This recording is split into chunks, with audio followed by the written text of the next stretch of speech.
Hello, good morning to all. जय हिंद, जय श्री कृष्णा। आवाज आ रही है सभी को? My voice is audible to all of you? Okay, nice, wonderful. और स्क्रीन स्क्रीन का क्या स्टेटस है भाई? स्क्रीन का क्या स्टेटस है? हेलो। और सब लाल लाली, सब बढ़िया एकदम मौज में। कोटा आने की तैयारी हो रही है क्या, कि अभी घर से ही कंटिन्यू करना है?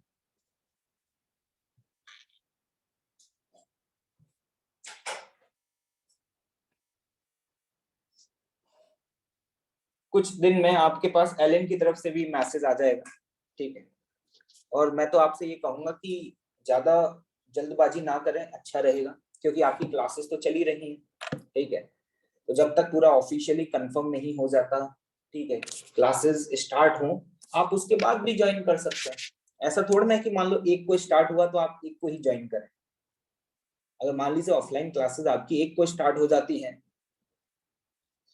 तो आप चाहे तो अपने कंफर्ट के हिसाब से आप 7 को ज्वाइन कर लें, आप 10 को ज्वाइन कर लें, उसके बाद भी ज्वाइन करना चाहते हैं तो बाद में भी ज्वाइन कर सकते हैं।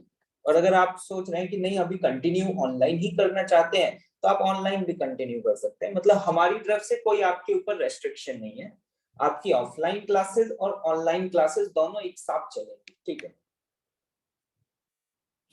कोई दिक्कत वाली बात ही नहीं है। जैसे अब कोई स्टूडेंट कहे कि सर मैं ट्रैवल करूंगा, उस दौरान मेरा कुछ सिलेबस छूट जाएगा, कोई दिक्कत नहीं। आपकी ऑनलाइन क्लासेस तो चली रही है ना, उनकी रिकॉर्डिंग्स आपके पास अवेलेबल रहेंगी। अगर आपका कुछ भी छूट जाता है तो आप उन रिकॉर्डिंग्स को देख करके कवर अप कर सकते हैं, ठीक है भाई? तो किसी के ऊपर कोई फोर्स नहीं है। किसी को ऐसा लग रहा है कि सर क्या मेरे लिए सेफ रहेगा, क्या मुझे अभी आना चाहिए, अगर आपको कोई डाउट है तो थोड़ा पेशेंस रखें। कोई जल्दबाजी नहीं है, 10 दिन बाद आ जाएंगे, ठीक है? तब तक जैसे अभी तक पढ़ाई करते हुए आ रहे हैं, वैसे तब तक घर से पढ़ाई करेंगे, क्योंकि 5 से 10 दिन में चीजें और क्लियर हो जाएंगी। Okay, so let's start. Session start किया जाए। माहौल बढ़िया है एकदम। एनएलएम का क्या स्टेटस है भाई? एनएलएम का क्या स्टेटस है? क्या आपकी शीट में जितना अभी तक होमवर्क दिया है वो कंप्लीट हो गया है? Okay, wonderful. मैं आपको बता देता हूँ कि अब एनएलएम में बहुत ज्यादा नहीं पता, मतलब ऑलमोस्ट अब एनएलएम अपने आखिरी पड़ाव पे पहुंच चुका है। विद इन 2 लेक्चर्स आपका एनएलएम कंप्लीट हो जाएगा, और उसके बाद हम लोग स्टार्ट करेंगे क्या? फ्रिक्शन। क्या स्टार्ट करेंगे भाई? फ्रिक्शन स्टार्ट करेंगे। क्लियर है? देखिए, एनएलएम है तो बहुत आसान टॉपिक, लेकिन इसके मल्टीपल यूज बहुत ज्यादा है, जो कि आप आगे जाकर के देखेंगे। मैंने आपको कुछ क्वेश्चंस दिए थे कंस्ट्रेंट के, क्या आपने वो क्वेश्चन सॉल्व किए हैं? ओके, हाँ यार, चलें स्टार्ट करें फिर, कि अभी कुछ और स्टूडेंट ज्वाइन करने वाले हैं। चलिए 1-2 मिनट और वेट कर लेते हैं, ठीक है? जब तक सभी स्टूडेंट ज्वाइन कर लेंगे, उसके बाद फिर स्टार्ट करेंगे। बिल्कुल दीपक सागर, पढ़ाया जाएगा, टेंशन मत लो तुम, ठीक है? तुम्हें सिर्फ अपनी चिंता होगी, लेकिन मुझे तुम्हारे जैसे हजारों बच्चों की चिंता है यार। तुम बेफिक्र रहो, सब पढ़ाया जाएगा तुम्हें, ठीक है? तुम लोगों पे ये जो मैं डांट वांट मारता रहता हूँ, तुम लोगों की इतनी गजब गजब की बेइज्जती करता रहता हूँ, नाम ले लेकर के, स्पेशल नाम ले लेकर के जो बेइज्जती करता हूँ और डांटता हूँ, कहीं तुम दिल पे तो नहीं ले लेते हो, इमोशनल तो नहीं हो जाते हो? मैं जैसे मैं देखता हूँ कि मैं कुछ स्टूडेंट्स को डांट देता हूँ, उनमें से कुछ लोगों का मैसेज आता है, सॉरी सर अब नहीं करेंगे। क्या तुम इतने दुखी हो जाते हो क्या इन सब से? नहीं भाई, ये सब बंद कर दो यार। ये अगर किसी को डांट पड़ी तो बहुत किस्मत की बात है भाई। मतलब तुम तो यार अभी बहुत छोटे हो यार, है ना? मैं तो तुमसे लगभग काफी बड़ा हूँ, ऑलमोस्ट 2 टाइम्स, ठीक है? मतलब तुम आज भी बिलीव नहीं मानोगे, आज भी मेरे वो फैकल्टीज जिनने मुझे फिजिक्स पढ़ाई थी, ऑब्वियस है वो मेरे टीचर्स हैं, है ना? अगर वो आज भी मेरी मुलाकात होती है या कभी मुझसे गलती होती है, तो वो मुझे डांटते हैं, मुझे बहुत अच्छा लगता है। मुझे बहुत अच्छा लगता है, क्योंकि मुझे एक डर रहता है कि अगर मैं गलती करूंगा या मुझसे कोई लापरवाही हो जाएगी या मैं अपने काम को अच्छे से नहीं करूंगा, तो फिर मेरे टीचर्स मुझे डांटेंगे, और ये मुझे बहुत अच्छा लगता है। तो यार तुम दुखी वुखी मत हुआ करो, है ना। मतलब तुम बिलीव नहीं मानोगे, पिताजी अभी तक डांट मारते रहते हैं। तुम्हें लगता होगा कि यार डांट कहाँ पड़ता है। अब तुम सोचो यार, जब मैं तो लाइफ में ऑलमोस्ट काफी कुछ अचीव कर चुका हूँ, सब कुछ स्टेबल है, ऑल इज वेल, ठीक है, तो यार जब अब डांट पड़ती है तो तुम बुरा क्यों मान रहे हो। मुझे तो बहुत अच्छा लगता है। जैसे अभी आप लोगों को पता होगा कि बीच में मैं घर पे गया हुआ था due to some family issues या फैमिली प्रॉब्लम्स थी जो, ठीक है, छुट्टी पे जब था, जब दादाजी का स्वर्गवास हो गया था, तो उस पीरियड में कम से कम पिताजी ने मुझे 4 से 5 बार बहुत डांटा होगा, और गालियां भी दी होंगी, एक दो ब्याज में, फ्री फोकट। तो तुम्हें क्या लगता है कि मैं कहीं कोने में बैठ करके रोने लग गया था, है? बिल्कुल नहीं, बिल्कुल नहीं। क्या होता था, वो डांटते थे, मैं हंसता था, मुझे बहुत अच्छा लगता था कि चलो यार आज भी डांट पड़ रही है, खौफ है, और वो खौफ ही मुझे हमेशा मोटिवेट करता है लाइफ में और बेहतर करने के लिए। जैसे कुछ स्टूडेंट्स पूछते रहते हैं कि सर आप इतना एनर्जेटिक, इतनी मेहनत क्यों कर रहे हैं, तो मेरे ऊपर इतने सारे लोगों का खौफ है कि मैं जब भी थोड़ा लूज पड़ता हूँ, एकदम से मुझे याद आ जाती है कि नहीं, अपना 100% देना है। ठीक है, चलिए शुरुआत की जाए फिर। अब आजकल के स्टूडेंट्स तो मुझे नहीं लगता, तुम्हारी मारवाड़ थोड़ा ना पड़ती होगी घर पर, घर पे पिटाई विटाई लगती है, पेरेंट्स वगैरह ठोक देते हैं, दो वो तो नहीं देते तुम्हें, ऐसा तो नहीं होगा अब शायद, आई थिंक, क्योंकि अब तो जनरेशन चेंज हो गई है। मतलब काफी सारे वो आ गए हैं, नए नए सिस्टम आ गए हैं कि अभी भी धुलाई होती है जैसे हमारी हुआ करती थी, जूते चप्पल बेल्ट जो मिल जाए, जो हाथ में लग जाए। ऐसा तुम्हारे साथ तो नहीं है ना, कुछ लोगों के साथ है। चलो बढ़िया, हम तो भाई खूब धुनाई होती थी, मतलब हमें याद है अपना बचपन कि कोई ऐसा दिन नहीं गया जिस दिन हमारी धुलाई ना हुई। और धुलाई ऐसा नहीं हाथ पैरों से होती थी, धुलाई जो सामने पड़ जाए उससे होती थी। हाथ में चप्पल तो चप्पल से हो जाएगी, हाथ में डंडा तो डंडे से हो जाएगी। मुझे याद है बैट से भी बहुत बार पिटे। क्रिकेट खेलने का शौक था, ट्यूशन का बोल के जाते थे, और साइड से क्रिकेट का बल्ला उठा करके क्रिकेट मैच खेलने चले जाते थे। पड़ोसियों पे बहुत गुस्सा आती है, पड़ोसियों ने हमारा बचपन बहुत बर्बाद किया है। एक बार पड़ोसी ने ये खबर हमारे घर पे पहुंचा दी, ये बच्चा ट्यूशन व्यूशन नहीं जाता है, वहां स्टेडियम में क्रिकेट खेलता है। भाई साहब, उसके बाद का वो दिन आज भी याद कर लेता हूँ तो रूह कांप जाती है। भाई साहब पिताजी सीधे स्टेडियम में ही पहुंच गए, वहां से मारते हुए लेके आए थे घर तक। वहां से लगभग 1 किलोमीटर दूर तक मार बराबर पड़ गई भाई साहब, वहां से पिटते हुए आए। बेइज्जती हुई सो अलग, सबके सामने पिटे। इज्जत चली गई पूरी, और मार पड़ी वो अलग से ब्याज में पड़ी, और इतनी जबरदस्त मार पड़ी कि 4 दिन तो चुपचाप लेटे रहे।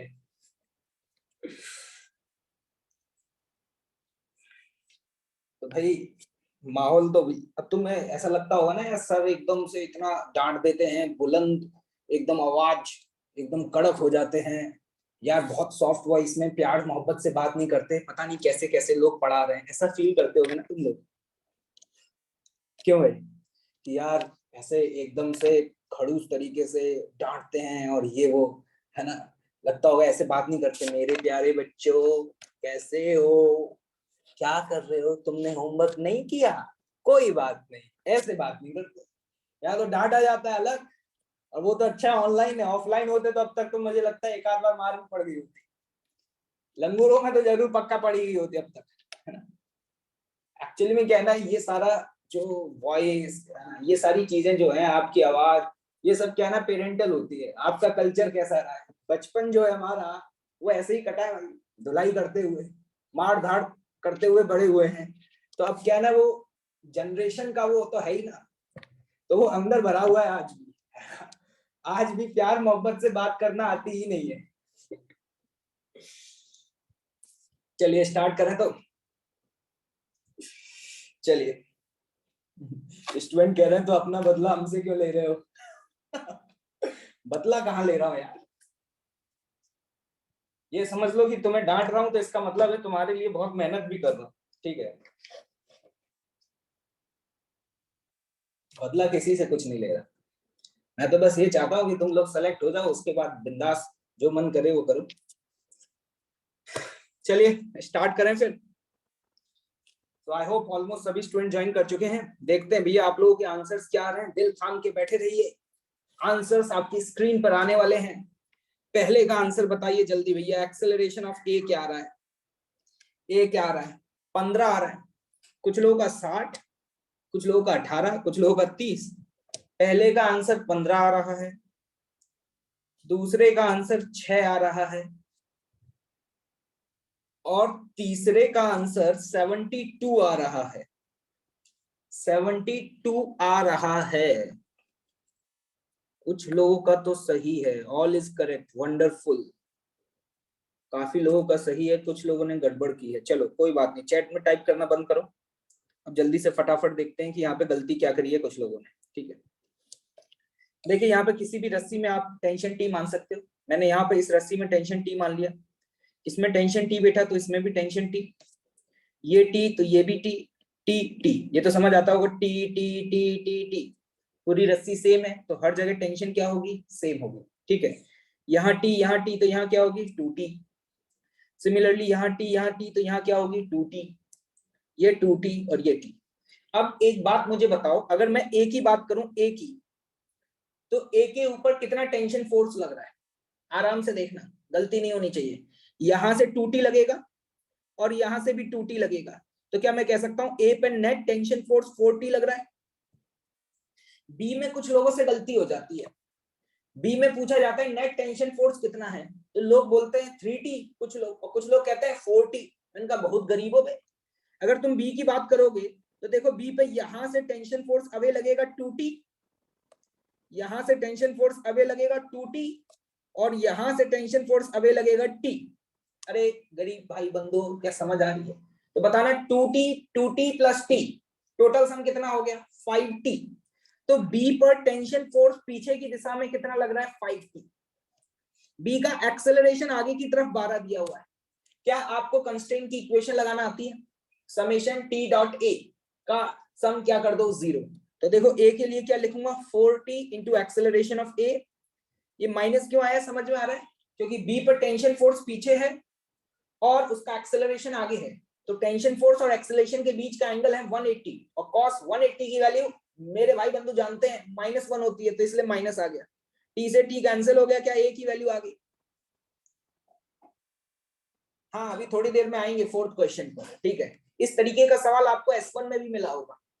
कभी कभी क्या होता है, थोड़ा सा स्टाइल मारते हैं। S1 में जो क्वेश्चन पूछा गया, पता है वो क्वेश्चन क्या पूछा गया? Acceleration of A with respect to B. Style मार दी। अरे भैया, जिसको एक्सेलरेशन ऑफ ए और बी पता है, क्या वो किसी का भी एक्सेलरेशन बता सकता है? आपको साफ साफ दिखाई दे रहा है कि ए का एक्सेलरेशन आगे की दिशा में 15 आया और बी का एक्सेलरेशन 12 है। क्या मैं acceleration of A with respect to B लिखना जानता हूं क्या? मैं उम्मीद कर सकता हूं ये सारी चीजें तो गरीब भाई बंधुओं को आती होंगी। क्या मैं बोल सकता हूं मेरा आंसर 3 आ जाए?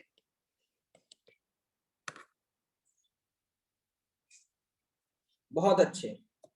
चलिए आगे बढ़े अगले सवाल की तरफ। अगले सवाल की तरफ जरा ध्यान से देखिएगा। इस सवाल में, इस सवाल में अगर यहाँ टेंशन टी थी फटाफट से, तो यहाँ टी होगी, और टी तो यहाँ 2t, तो यहाँ पे 2t। ये बात क्लियर है? अब जरा ध्यान से देखना, इस ब्लॉक का जो एक्सेलरेशन है वो हमने माना है ए का कितना, कितना माना है इसके अलग? ये ए ब्लॉक पर टेंशन फोर्स कितना है? 2t, और बी ब्लॉक पर टेंशन फोर्स कितना है? t। क्या इक्वेशन लिखना आती है? स्टूडेंट कह रहे हैं कि थीटा का कोई फर्क पड़ेगा? नहीं पड़ेगा बेटा, थीटा से मुझे क्या लेना देना है, मुझे तो टी डॉट ए करना है। ये सवाल मैंने इसलिए दिया था क्योंकि तुम लोग फिजिक्स नहीं लगाते हो, तुम लोग डायग्राम को देख करके सोचते हो ये क्वेश्चन मुझसे बनेगा या नहीं बनेगा। ये थीटा का कोई काम है क्या भाई? हमें तो टेंशन और एक्सेलरेशन को देखना है। टेंशन 2t और इसके अलोंग एक्सेलरेशन a, तो सीधे सीधे क्या लिखेंगे? 2t into acceleration of a minus t into acceleration of b। तो सीधे यहां से a का एक्सेलरेशन आ गया। क्या सवाल खत्म? क्या ये नहीं लग रहा कि सस्ता सवाल है ये? इसका तो कहीं गलत नहीं आया तुम्हारा जवाब। 72 आएगा। देखो ध्यान से, आप यहाँ पे कहीं से भी स्टार्टिंग कर सकते हैं। कुछ स्टूडेंट्स को ये डाउट आता है कि सर हम किस रस्सी में टेंशन माने। मैं कहता हूं आप किसी भी एक रस्सी में टेंशन टी मान लें और आप स्टार्ट कर दें, आपका आंसर हमेशा सही आएगा। जैसे मैंने यहाँ पे टेंशन टी माना, तो देखो यहाँ टी, तो यहाँ टी, यहाँ टी, यहाँ टी, क्या ये समझ में आ रहा है? ये पूरी रस्सी सेम है, तो T T T T T T, और ये टी और ये टी, तो ये कितना हो जाएगा बेटा? 2t। ठीक है।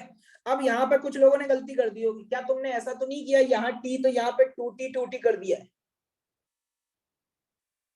अगर आपने यहाँ टी माना है तो यहाँ क्या होगा? उसका आधा, t/2 t/2। और किसी को ये बात समझ ही नहीं आती है तो ऐसे देख लिया करो, इस पुली पे नेट फोर्स 0 होना चाहिए। तो आगे अगर t है तो पीछे अगर 2t और 2t लगा देते तो नेट फोर्स 0 होता क्या? नहीं होता। हो गया होगा? अरे ये भी हो गया होगा भाई। अगर कोई इस सवाल को ऐसे करे कि यहाँ पे टेंशन t माने और फिर वो आगे बढ़े तो भी उसका आंसर सही आएगा। मान लो मैं यहाँ t मानू, यहाँ t मानू, यहाँ 2t हो जाएगा, यहाँ 2t 2t 2t, यहाँ 4t, तो भी आपका आंसर सही आएगा। आपका आंसर इस बात पर डिपेंड ही नहीं करेगा कि आपने टेंशन t कहाँ पे मानी है।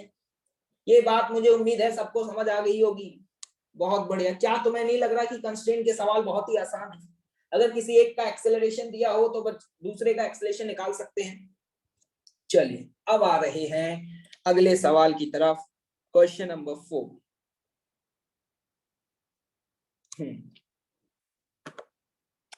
यहां पर अब देखते हैं कि आपके आंसर्स क्या आ रहे हैं।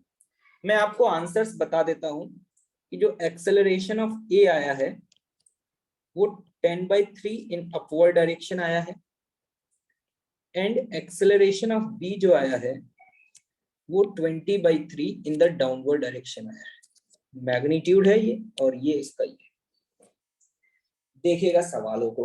अब मैं आपको बहुत इंपॉर्टेंट बात बताने जा रहा हूं, और इस प्रोफाइल के आपको बहुत सारे सवाल मिलेंगे अगर आप एससीबी सॉल्व करें तो। इसका क्या कॉन्सेप्ट है वो मैं आपको सिखाने जा रहा हूं। आपने इससे पहले कंस्ट्रेंट के सवालों को सॉल्व किया। कंस्ट्रेंट में आपने देखा, एक बात ऑब्जर्व करी होगी कि सपोज आपके पास n नंबर ऑफ ब्लॉक्स, कितने? n की वैल्यू कुछ भी हो सकती है, ठीक है, 2 3 5 10। तो उन n ब्लॉक्स में से n-1 ब्लॉक का एक्सेलरेशन दिया हुआ था और एक ब्लॉक का एक्सेलरेशन नहीं दिया था या वेलोसिटी नहीं दी थी, वो आपसे पूछा गया था। क्या आपने ऐसे ही सवाल सॉल्व किए हैं? अभी तक आपने जो सवाल सॉल्व किए, तुम देखो कि जितने भी ब्लॉक्स दिए होते थे, मान लो 3 ब्लॉक दिए हैं तो उसमें से 2 ब्लॉक का एक्सेलरेशन देता था, एक का पूछ लेता था। मान लो 4 होते तो 3 का देता, एक का पूछ लेता। अब ये तो ठीक है, समझ आ गया, लेकिन सर अगर एक्सेलरेशन दिया ही ना हो, जैसे कि यहाँ ध्यान से देखना, यहाँ ध्यान से देखना, आप यहाँ पे ऑब्जर्व कर पा रहे होंगे कि यहाँ पर एक ब्लॉक है 1 kg का और बेटा एक ब्लॉक है आपका 2 kg का। क्या किसी का भी एक्सेलरेशन दिया हुआ है क्या? नहीं दिया हुआ। अब जब एक्सेलरेशन नहीं दिया हुआ तो इस सवाल को हम किस तरीके से सॉल्व करें? अब मैं आपको मेथड बताने जा रहा हूं, जनरल मेथड। ये मेथड हम तब लगाएंगे जब हमारे पास मल्टीपल पुलीज होंगी, या फिर हम ये कह सकते हैं हमारे पास नंबर ऑफ इक्वेशंस कम होंगी और नंबर ऑफ वेरिएबल ज्यादा होंगे। देखें कैसे। मैं कहता हूं कि मान लो इसका एक्सेलरेशन ऊपर की तरफ, ठीक है, इसको ए बोल दिया, मान लिया, और इसका एक्सेलरेशन नीचे की तरफ है, इसको मैंने ए बी बोल दिया, ठीक है। अब क्या करो, अगला स्टेप, आप किसी भी एक रस्सी में टेंशन टी मान लो। क्या मैं इस रस्सी में टेंशन टी मान सकता हूँ? यहाँ टेंशन टी, यहाँ टेंशन टी, तो यहाँ 2t, तो बेटा यहाँ क्या होगी? 2t। क्या ये बात समझ आ रही है? क्या आपको इक्वेशन लिखना आती है? अब मैं डायरेक्ट इक्वेशन लिखूंगा। आप 1 kg के लिए इक्वेशन बताओ, क्या लिखोगे? जल्दी से फटाफट बताओ। इस पर टेंशन फोर्स 2t ऊपर है, mg नीचे है। बताओ 1 kg के लिए इक्वेशन क्या लिखोगे? 2t एक्सेलरेशन की दिशा में जो फोर्स लग रहा है 2t माइनस mg, सही है, बराबर m into acceleration of t। क्या ये आपकी बेटा इक्वेशन नंबर 1 आ गई? जल्दी बताओ, क्या ये आपकी इक्वेशन नंबर 1 आ गई? अब जल्दी से बताओ, क्या इसी तरीके से आप 2 kg के लिए भी इक्वेशन लिख सकते हैं? 2 kg का एक्सेलरेशन नीचे है, तो नीचे वाला फोर्स माइनस ऊपर वाला फोर्स, जल्दी बताओ नीचे वाला फोर्स कितना होगा? 20। माइनस टी बराबर 2 into acceleration of B. This is the equation number 2। अब तक इससे पहले आपने एनएलएम की जो भी सवाल सॉल्व किए, आपको एक बात याद होगी, उन सवालों में जैसे आप इक्वेशंस लिखते थे और इक्वेशन लिखने के बाद आपको कुछ करने की जरूरत नहीं पड़ती थी। क्यों नहीं पड़ती थी, जल्दी बताओ। क्योंकि जितनी इक्वेशंस होती थी उतने वेरिएबल होते थे। वेरिएबल मतलब अननोन। मैं आपसे यहाँ पर ये सवाल पूछ रहा हूं कि आपने 2 इक्वेशंस तो लिखी हैं, लेकिन कितने नंबर ऑफ टर्म्स अननोन हैं जिनकी वैल्यू आपको नहीं पता, जल्दी बताओ।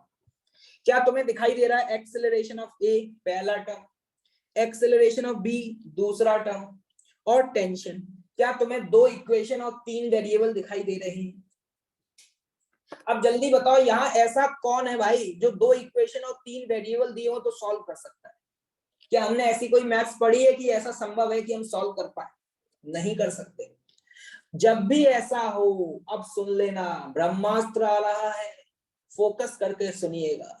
जब भी ऐसा हो कि नंबर ऑफ इक्वेशन कम पड़ रही हो और नंबर ऑफ वेरिएबल ज्यादा हो, तो तुरंत समझ जाना अगली इक्वेशन कहां से आएगी, स्ट्रिंग कंस्ट्रेंट से।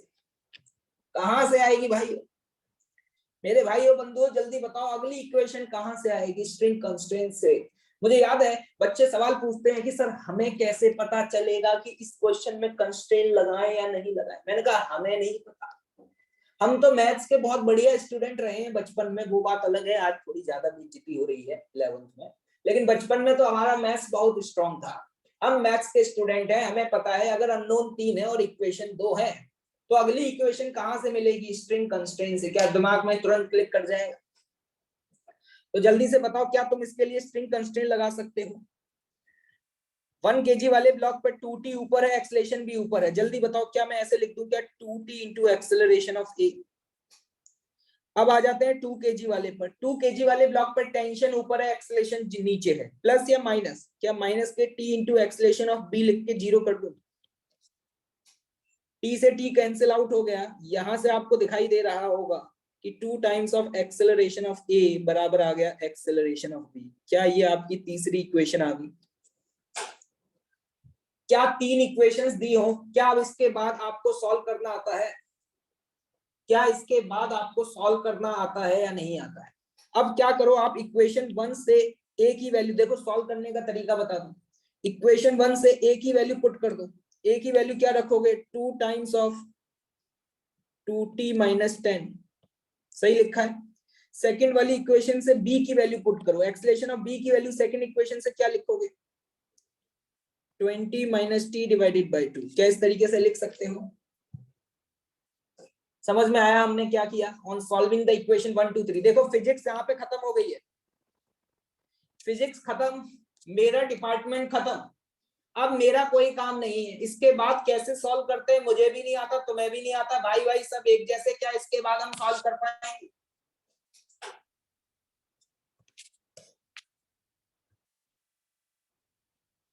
जल्दी बताओ यहां पर, फटाफट से बताओ, फटाफट से बताओ यहां पर तुम्हें सॉल्व करने पर आंसर क्या आ रहा है? टेंशन की वैल्यू बताओ क्या आएगा? क्या यहाँ लिख सकते हैं 4t माइनस 20? एक मिनट, सॉरी, 4 का मल्टीप्लाई कर लिया तो 8t minus 40 equal to 20 minus T. यहां पर गया तो 9t बराबर 60। कितना आ रहा है टेंशन? मेरे हिसाब से टेंशन की वैल्यू 20/3 आ जाती है। क्या यही आ रही है? अगर इस टेंशन की वैल्यू को हम यहाँ सब्स्टिट्यूट कर दें, इस इक्वेशन में बेटा ले जाकर के सब्स्टिट्यूट कर दें, क्या हमारे पास ए और बी का एक्सेलरेशन आ जाएगा? और इनको सॉल्व किया गया तो ए का एक्सेलरेशन ये आता है, बी का एक्सेलरेशन ये आता है। ए का एक्सेलरेशन ये आता है और बी का एक्सेलरेशन ये आता है। क्या समझ में आया कैसे हमने सॉल्व किया? उसी तरीके से सॉल्व किया। आज के बाद याद रखना, इस तरीके से मल्टीपल पुलिस दी हो, मल्टीपल ब्लॉक्स दिए हो, टेंशन मत लेना। टेंशन मानो टीटी 2t 2t जो मानना है। उसके बाद फ्री बॉडी डायग्राम बनाओ, इक्वेशन लिखो। अगर इक्वेशन कम पड़ रही है तो अगली इक्वेशन कंस्ट्रेंट से मिल जाएगी। क्या ये बात क्लियर है? अब इसका मैं एक और मेथड बता रहा हूं। देखो आपकी कैलकुलेशन इतनी स्ट्रांग तो है नहीं। अगर मान लो ये पेपर में सवाल आ जाए और आपको 2 मिनट में करना हुआ तो अब आप इतने गरीब बंधु हैं, मैं जानता हूं कि आपकी मैथ्स इतनी स्ट्रांग है कि इन इक्वेशंस को सॉल्व करने में आप 10 मिनट लगा देंगे। कितने लगा देंगे भाई? 10 मिनट। लेकिन अब मैं आपको एक बात बता रहा हूं, देखिएगा ध्यान से। बिल्लू भैया हमारे बगल में ही बैठे हुए थे, सुनिए। बिल्लू भैया ने एक सवाल किया हमसे कि सर आपको कैसे पता चला कि इसका एक्सेलेरेशन ऊपर है, इसका एक्सेलेरेशन नीचे होगा? मैंने कहा बिल्लू मुझे नहीं पता, मैंने तो ऐसे ही मान लिया। तो बिल्लू ने कहा इसका मतलब मेरा जो मन करे मैं वो मान सकता हूँ? मैंने कहा हाँ बिल्लू बिल्कुल मान सकते हो। तो सर मैं किसी और तरीके से सॉल्व करूंगा तो भी मेरा आंसर आ जाएगा? मैंने कहा बिल्कुल आ जाएगा। जरा ध्यान से देखिएगा, फोकस करके सुनिएगा मैं क्या बताने जा रहा हूँ अब आपको। इसी को मैं दोबारा से कॉपी कर रहा हूँ, ठीक है, यहीं पर नीचे यही क्वेश्चन देखिएगा। मैं तो आपसे ये कहूंगा कि जब भी इस तरीके के सवाल आए ना, तो आप इस बात की टेंशन मत लो कि कौन कहां जा रहा है, कौन इसका एक्सेलरेशन कहां पर है, क्योंकि ये अपना डिपार्टमेंट है ही नहीं। ये किसका डिपार्टमेंट है भाई? मैथ्स वालों का डिपार्टमेंट है। किसका डिपार्टमेंट है भाई? मैथ्स वालों का डिपार्टमेंट है। तुम तो क्या करो, हर किसी का एक्सेलरेशन स्ट्रिंग के अलावा मान लो इसका एक्सेलरेशन भी ऊपर है ए बी, और इसका एक्सेलरेशन भी ऊपर है, ठीक? मान सकते हो या नहीं मान सकते? जल्दी बताओ फटाफट। अरे ऐसा मान सकते हो या नहीं मान सकते? ठीक है, अब लगा दो स्ट्रिंग कंस्ट्रेंट। जल्दी बताओ, स्ट्रिंग कंस्ट्रेंट लगाओगे तो क्या फायदा होगा? स्ट्रिंग कंस्ट्रेंट लगाने से क्या होगा? सारे पॉजिटिव के टर्म आ जाएंगे। Plus T into acceleration of B बराबर 0। टी से टी कट गया। क्या 2 times of acceleration of A plus acceleration of B बराबर 0 लिखा जा सकता है?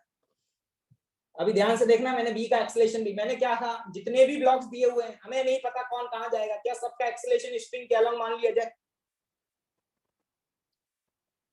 क्या ये इस केस में ये वाली इक्वेशन आएगी? ये आपको मैं सेकंड मेथड बताने जा रहा हूं। क्या आप लोग मेरी बातों को ध्यान से सुन रहे हैं? मैं अब आपको एक ऐसी जुगाड़ बताने जा रहा हूं जिससे सवाल हम जल्दी से फटाफट सॉल्व कर पाए। अब देखना ध्यान से, क्या मैं एक्सेलरेशन ऑफ ए लिख सकता हूं? सबका एक्सेलरेशन ऊपर माना है तो ऊपर वाला फोर्स माइनस नीचे वाला फोर्स अपॉन मास। देखो भाई खत्म हो गया सवाल। 2 इंटू ए का एक्सेलरेशन, ऊपर वाला फोर्स माइनस नीचे वाला फोर्स अपॉन मास, खत्म भैया। ए का एक्सेलरेशन आ गया। इसी तरीके से बी का बताओ क्या लिखोगे? बी का एक्सेलरेशन ऊपर माना, ऊपर वाला फोर्स कितना है? टेंशन। नीचे वाला फोर्स mg अपॉन मास। क्या इसका सम 0 कर दें? क्या इसका सम 0 कर दें? ये लो इक्वेशन बन गई, सॉल्व कर दो। लो भैया हो गया। क्या बार बार इक्वेशन बना करके लिखने की जरूरत है क्या? इसको सॉल्व करोगे टेंशन की वैल्यू आ जाएगी, ठीक है। लेकिन याद रखना, अब यहाँ पे सॉल्व करने पर तुम्हारी एक्सेलरेशन ऑफ ए की वैल्यू तो 20/3 आ जाती है। सॉरी कितनी? 10/3 इस इक्वेशन को सॉल्व करोगे तो। लेकिन इस इक्वेशन को सॉल्व करने पर एक्सेलरेशन ऑफ बी माइनस के 20/3 आएगा। तुम खुद सॉल्व कर लो। तुमने जो इक्वेशन लिखी है उसको सॉल्व करने पे माइनस के 20/3 आएगा। इसका मतलब क्या हुआ? मैथ्स वालों ने अपना काम कर दिया, हम कहेंगे धन्यवाद। इसलिए बोलते हैं भैया मैथ्स पढ़ो। मैथ्स वालों ने कहा कि भैया आपका आंसर माइनस के साथ आ रहा है। इसका मतलब क्या हुआ कि मैंने जो डायरेक्शन एज्यूम किया था, क्या ब्लॉक उसके अपोजिट डायरेक्शन में जा रहा होगा? अब ये बताओ, अगर बहुत सारे ब्लॉक्स दिए हुए हैं, मान लो 10 ब्लॉक आपके बना दिए जाएं और आपको देख करके समझ नहीं आ रहा कि कौन कहां मूव करेगा, तो तुम्हें टेंशन लेने की जरूरत है क्या मेरे भाई? क्या तुम्हें टेंशन लेने की जरूरत है क्या? तुम तो सबका एक्सेलरेशन सेम डायरेक्शन में मानो, स्ट्रिंग कंस्ट्रेंट लगाओ, सॉल्व करो फटाफट। क्या सॉल्व हो पाएगा? इस तरीके के सवाल बोरी भर भर के मिलेंगे आपको। इवन एक्सरसाइज, एससीवी की एक्सरसाइज में तो बहुत ज्यादा सवाल मिलेंगे। क्या अगला सवाल करने के लिए आप लोग तैयार हैं? क्या ये मेथड आपको समझ में आ गया है? मैं अब आगे से ये वाला मेथड यूज करूंगा, क्योंकि कैलकुलेशन मेरी तो ज्यादा स्ट्रांग है नहीं, तुम्हारी बहुत स्ट्रांग है, तो तुम जो मन करे वो यूज कर सकते हो, ठीक है। पीयूष आनंद पूछ रहे हैं सर एक्चुअल डायरेक्शन नहीं लेंगे? पीयूष आनंद एक्चुअल डायरेक्शन तो हमें पता ही नहीं होता, ठीक है। सवाल को देख करके हम नहीं बता सकते कि एक्चुअल डायरेक्शन क्या है। मेरी बातों को सुना करो, ठीक है। देखिएगा ध्यान से, अगला सवाल आपके सामने यहाँ देखें। ये ब्लॉक है 3 kg, ये है 1 kg, ये है 2 kg, ठीक है। मैं इन ब्लॉक्स का नाम रख देता हूँ। इसका नाम रख दिया ए, इसका नाम रख दिया बी, इसका नाम रख दिया सी। ये बड़े फेमस सवाल है भाई। जरा ध्यान से देखिएगा, मुझसे क्या पूछा जा रहा है, फाइंड ए का एक्सेलरेशन, बी का एक्सेलरेशन एंड सी का एक्सेलरेशन। इन तीनों ब्लॉक का एक्सेलरेशन बता दो। क्या आप बता पाओगे? आपको क्या करना है, दिमाग बिल्कुल भी नहीं चलाना, दिमाग को बचा करके रखो, आगे के टॉपिक्स में यूज करेंगे। दिमाग को साइड में रखो, सिर्फ पेन चलाना है। क्या पेन चलाना तुम्हें आता है भाई? बताएं भाई, क्या करना पड़ेगा मुझे, जल्दी से बताएं। तीन तीन ब्लॉक हैं, देखते ही इस क्वेश्चन को छोड़ देंगे क्या? क्या आप लोग मेरा, ओ हो, वाह भाई वाह, निशांत कुमार, एक्सेलरेशन इनका 0 आ रहा है। बेटा नंबर भी तुम्हें 0 ही मिलेंगे, नंबर भी तुम्हें 0 ही मिलेंगे, ठीक है? नहीं होगा 0, थोड़ा सा दिमाग का यूज करो, कुछ भी मत बोला करो, अपना दिमाग मत लगाओ। मैंने क्या बोला थोड़ी देर पहले कि अपना दिमाग मत लगाओ, क्योंकि तुम्हारा दिमाग जो है वो सड़ चुका है, उसमें इतने सारे बैक्टीरिया पड़ गए हैं, फंगस लग गई है यार उसमें, उसको क्यों यूज कर रहे हो? जो तुम्हें सिखाया जा रहा है सिर्फ वो यूज करो ना। मैंने कहा देखो, एक ध्यान से जरा मेरा साथ देना, अगर मैं यहाँ पे बोलूं टेंशन टी, तो क्या यहाँ भी टेंशन टी, यहाँ भी टेंशन टू टी और यहाँ पे टेंशन टू टी? क्या ये बात समझ आई? T T T T two T two T, क्या सबको समझ आ गया? अब मैंने क्या कहा था थोड़ी देर पहले, सबका एक्सलेशन मान लो ऊपर की डायरेक्शन में। मुझे ही पता सब ऊपर नहीं जाएंगे, लेकिन वो मैथ्स वालों का काम है। सबका एक्सलेशन मान लो ऊपर की डायरेक्शन में, मान सकता हूँ मैं? क्या सबका एक्सलेशन ऊपर के डायरेक्शन में मान सकता हूँ या नहीं मान सकता? जल्दी बताओ। मेरा जो मन करेगा मैं वो मानूंगा, मेरा जो मन करेगा वो मैं मानूंगा। मैं अपनी मर्जी का मालिक हूँ, मैंने कभी अपने पिताजी की नहीं सुनी, तो मैं सर की क्यों सुनूंगा? क्या मेरी बात समझ आ रही है?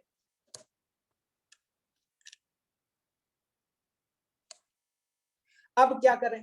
अब अगला कंस्ट्रेंट लगा दो। क्या लगा दो? कंस्ट्रेंट। जल्दी से बताना इसके लिए कंस्ट्रेंट लगाओगे। ए ब्लॉक के लिए क्या लिखोगे? 2t into acceleration of A plus T into acceleration of B plus T into acceleration of C. सबका ऊपर मानने में फायदा समझ में आया? कहीं माइनस माइनस नहीं आएगा। माइनस माइनस से हम खेलना पसंद नहीं करते, क्योंकि माइनस कभी कभी धोखा दे जाता है, क्योंकि दो माइनस मिलकर के प्लस बन जाते हैं। लेकिन प्लस के साथ ऐसा नहीं है, प्लस कभी गद्दारी नहीं करता, प्लस प्लस के साथ मिलकर भी प्लस रहता है। तो ध्यान से देखना, यहाँ पर हम इक्वेशन लिखेंगे 2 acceleration plus A B plus A C. ये बताओ, यहां तक तो हर किसी गरीब भाई बंधु को समझ आ गया होगा। अब ध्यान से देखना, यहां पर एक्सेलरेशन ऑफ ए लिख रहा हूं, मेरा साथ देते रहना भाई लोग, बराबर तुम्हें मेरे साथ लिखना है। मैं थोड़ा फिजिक्स में वीक हूँ, आप लोगों की फिजिक्स काफी स्ट्रांग है, मैंने सुना है ऐसा।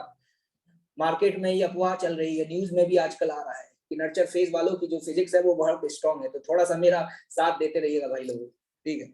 जल्दी से बताना, ब्लॉक ए के लिए इक्वेशन क्या लिखोगे? ऊपर वाला फोर्स, एक्सेलरेशन लिखने जा रहा हूँ, ऊपर वाला फोर्स माइनस नीचे वाला फोर्स mg बटे मास। क्या ये मैंने सही लिखा है? 2 into acceleration of A plus A B की बात कर लेते हैं। जल्दी से बताना, बी ब्लॉक के लिए क्या लिखोगे? ऊपर वाला फोर्स माइनस नीचे वाला फोर्स डिवाइडेड बाय 1 प्लस सी के लिए बताओ जल्दी से क्या लिखोगे? सी के लिए बताओ जल्दी से क्या लिखोगे? ऊपर वाला फोर्स माइनस नीचे वाला force divided by mass this. क्या इसको 0 करना है? इसके आगे अब इस पूरी इक्वेशन में सिर्फ एक ही अननोन है। कौन है वो अननोन? टेंशन। क्या ये सवाल आगे हमें सॉल्व करना आता है? क्या इसके आगे आप टेंशन की वैल्यू बता पाओगे? जल्दी बताओ, टेंशन क्या आ रही है? इसको सॉल्व कैसे करते हैं मुझे नहीं आता, मुझसे मत पूछना, उठा के बाहर फेंक दूंगा छोटी गंगा में, डुबकी लगवा के आऊंगा चार, अगर मुझसे ये पूछा इसको आगे कैसे सॉल्व करते हैं। 4t माइनस 60 बटे 3 plus t minus 10 plus t minus 2 बटे 2। एल्सियम वेल्सियम लेना आता है गरीब को? देखो अभी भी गलत बता रहे नालायक, इतनी शर्म की बात है यार। तुमसे यहाँ से टी की वैल्यू नहीं निकल रही है, क्यों भाई? कोई 180 बटे 17 बोल रहा है, कोई 40 बटे 8। कौन से स्कूल में पढ़े थे यार? उस स्कूल के प्रिंसिपल से मिलवाओ एक बार हमें। क्यों रे, कौन से स्कूल में पढ़े हो? 40 बटे 3, वाह। ये इतने गरीब भाई बंधु हैं कि इसको सॉल्व करके इनसे टेंशन नहीं निकल रही है। मैं ऐसे लोगों को तोपों की सलामी दूंगा। तुम्हें किसने बोला था कि साइंस ले लो, मैथ्स ले लो? तुम्हें किसने बोला था बे? तुमसे इक्वेशन सॉल्व नहीं हो रही है, तुम्हें किसने बोला था? टेंशन की वैल्यू यहां से 240 बटे 17 आती है भाई।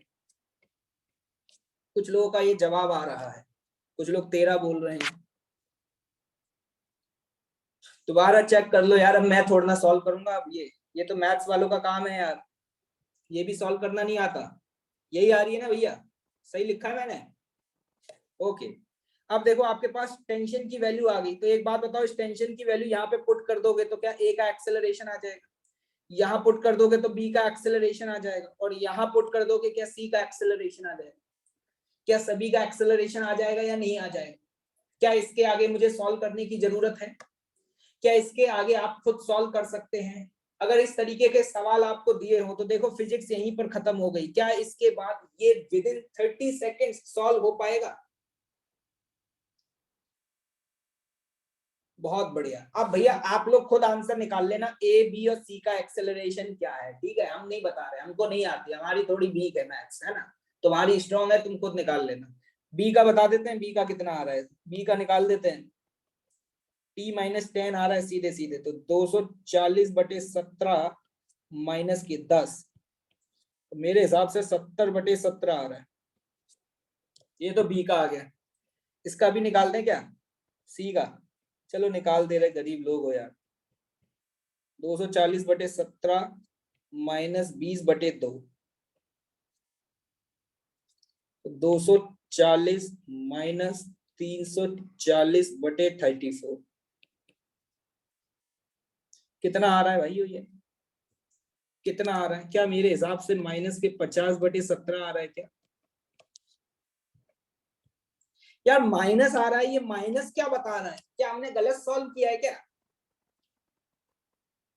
ये माइनस क्या बता रहा है? ये माइनस ये बता रहा है कि भाई साहब आपने ये मान करके सॉल्व किया था कि ये सी ऊपर जा रहा है, लेकिन ये सी ऊपर नहीं, ये तो सी नीचे जा रहा है। क्या तुम्हें कोई टेंशन लेने की जरूरत थी? क्या मैथ्स वालों ने अपने आप बता दिया कौन ऊपर जाएगा कौन नीचे जाएगा? क्या ये सवाल खत्म? क्या ये सवाल खत्म? इसी तरीके से अगर टेंशन की वैल्यू यहाँ पुट कर दोगे इस वाले में, तो क्या आपके पास एक्सेलरेशन ऑफ ए आ जाएगा? ए का भी बता ही दो, लिख ही देता हूं, बस ए ही तो रह गया है। अब मुझसे सॉल्व मत करवाओ यार, मैंने अपने टीचिंग कैरियर में कभी इसके बाद सॉल्व ही नहीं किया, मेरे सारे स्टूडेंट खुद आंसर बता देते थे। अब मैं चाहता हूं कि मेरा ये रिकॉर्ड कायम रहना चाहिए। क्यों तुम अपनी बेइज्जती करवा रहे हो?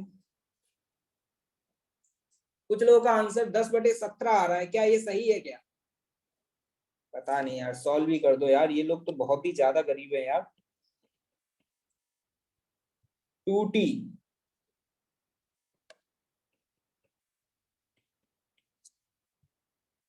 माइनस के 30/3,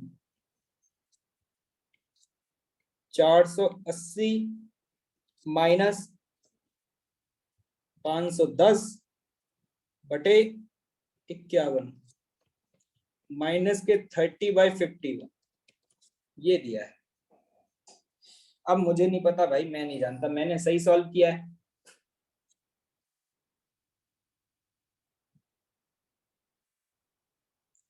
क्या क्लियर है भाई? चलिए अब आप खुद से देखिएगा, इसके आगे मैं अपना टाइम वेस्ट नहीं करना चाहता इस क्लास का। मैं यहाँ पे मैथ्स थोड़ा ना सिखाऊंगा कि how to solve the equations, ये तो मेरा कजन भी जानता है जो 6th-7th क्लास में पढ़ता है। ठीक है, अगर आपको नहीं आता हो तो मैं उससे बात करा दूंगा, वो सिखा देगा तुम्हें कि ऐसी इक्वेशंस को कैसे सॉल्व करते हैं। इसको सिंप्लीफाई कर लोगे तो माइनस के 10/17 आ जाएगा। ठीक है, हाँ सिंप्लीफाई करके लिख सकते हैं माइनस के 10/17। ओके, तो ऐसे सवाल सॉल्व कर पाएंगे क्या? अगले सवाल की तरफ बढ़ा जाए। ये लीजिए भाई, अगला सवाल आपके सामने आपकी स्क्रीन पर। Find the acceleration of both the blocks. ये मान लीजिए ए ब्लॉक, ये मान लीजिए B block. Find acceleration of A and acceleration of B.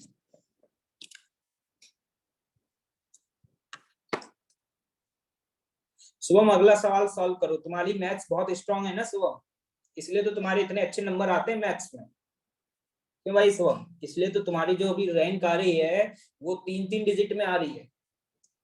और अगर यही हालत रहे शुभम बेटा, तो बेटा ये रैंक जो है ना वो 3 से 4 डिजिट में कन्वर्ट हो जाएगी। वाह भाई वाह। अभी अग्रवाल बोल रहे हैं कि सर आपने यहाँ पर, बेटा अभी कौन सा वाला ले रहे हो बे? कह रहे हैं कि सर आपने यहाँ पे 2 का मल्टीप्लाई नहीं किया। अबे ए का एक्सेलरेशन तो सिर्फ इतना ही है ना, 2 तो अलग से आया था कंस्ट्रेंट की वजह से। अभी ब्रांड बढ़ाओ यार तुम, यार अभी क्या कर रहे हो यार। चलो कोटा आके मिलना एक बार तुम हमसे, तब बताएंगे तुम्हें। कोई दिक्कत नहीं, अगला सवाल सॉल्व करो।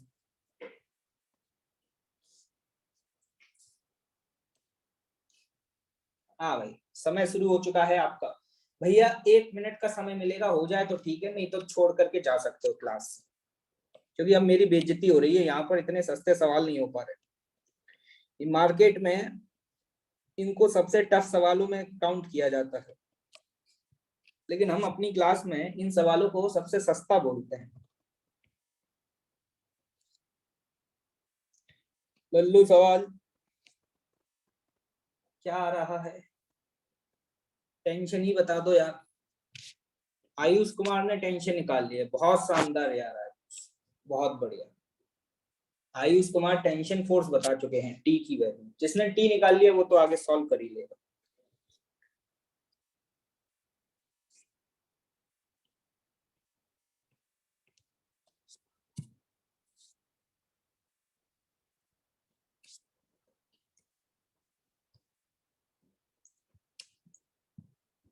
बहुत अच्छे, टेंशन की वैल्यू मैं बता दूं कितनी आ रही है?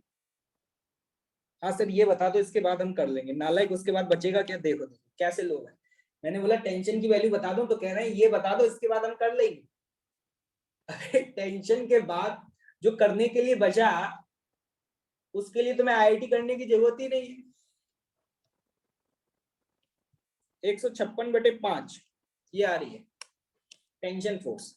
देखिए भैया आप सॉल्व करने जा रहे हैं, हमारे पास समय ज्यादा नहीं है, ठीक है। जल्दी से देखिएगा, इसका एक्सेलरेशन हमने ऊपर की दिशा में ये माना है, इसका एक्सेलरेशन भी ऊपर की दिशा में मान लिया। क्या कंस्टेंट की इक्वेशन लगानी आती है?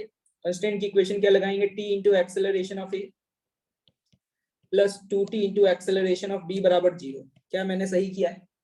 टी से टी कैंसिल आउट, मैं बोल सकता हूँ acceleration of A plus 2 times of acceleration of B बराबर 0।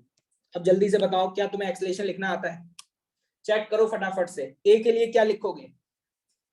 एक्सेलरेशन की दिशा में ऊपर वाला फोर्स टी, नीचे वाला फोर्स 36। इक्वेशन क्या आएगी इसकी? What will be the equation? T minus 36 divided by 6। क्या क्लियर है? प्लस 2 टाइम्स बी के लिए क्या इक्वेशन लिखोगे? एक्सेलरेशन ऑफ बी, बी के लिए क्या लिखोगे? 2t माइनस 60 डिवाइडेड बाय 6 बराबर 0।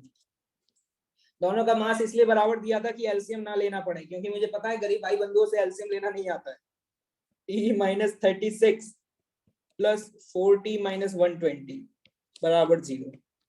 यहां से मेरे पास सीधे सीधे t की वैल्यू आ जाती है कितनी? 156/5। क्या सवाल खत्म हो चुका है? क्या इसके बाद भी तुम मुझसे सॉल्व करवा के अपनी बेइज्जती करवाना चाह रहे हो क्या? क्या इसके बाद भी तुम ये चाहते हो कि मैं सॉल्व करूं और तुम्हारी बेइज्जती करूं यहाँ बैठ करके? नहीं चाहते ना, तो खुद बता दो जल्दी से आंसर क्या आ रहा है। एक्सेलरेशन ऑफ ए और एक्सेलरेशन ऑफ बी क्या आ रहा है तुम लोगों का?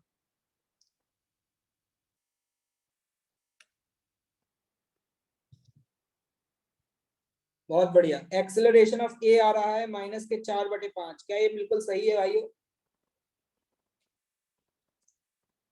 और एक्सेलरेशन ऑफ बी बताया जा रहा है 2/5। मैं उम्मीद कर रहा हूं क्या ये आंसर आप लोग सही बता रहे हैं? बहुत अच्छे, शानदार भैया। सभी का आ गया, नहीं आया आराम से घर पे बैठ के करिएगा, ठीक है।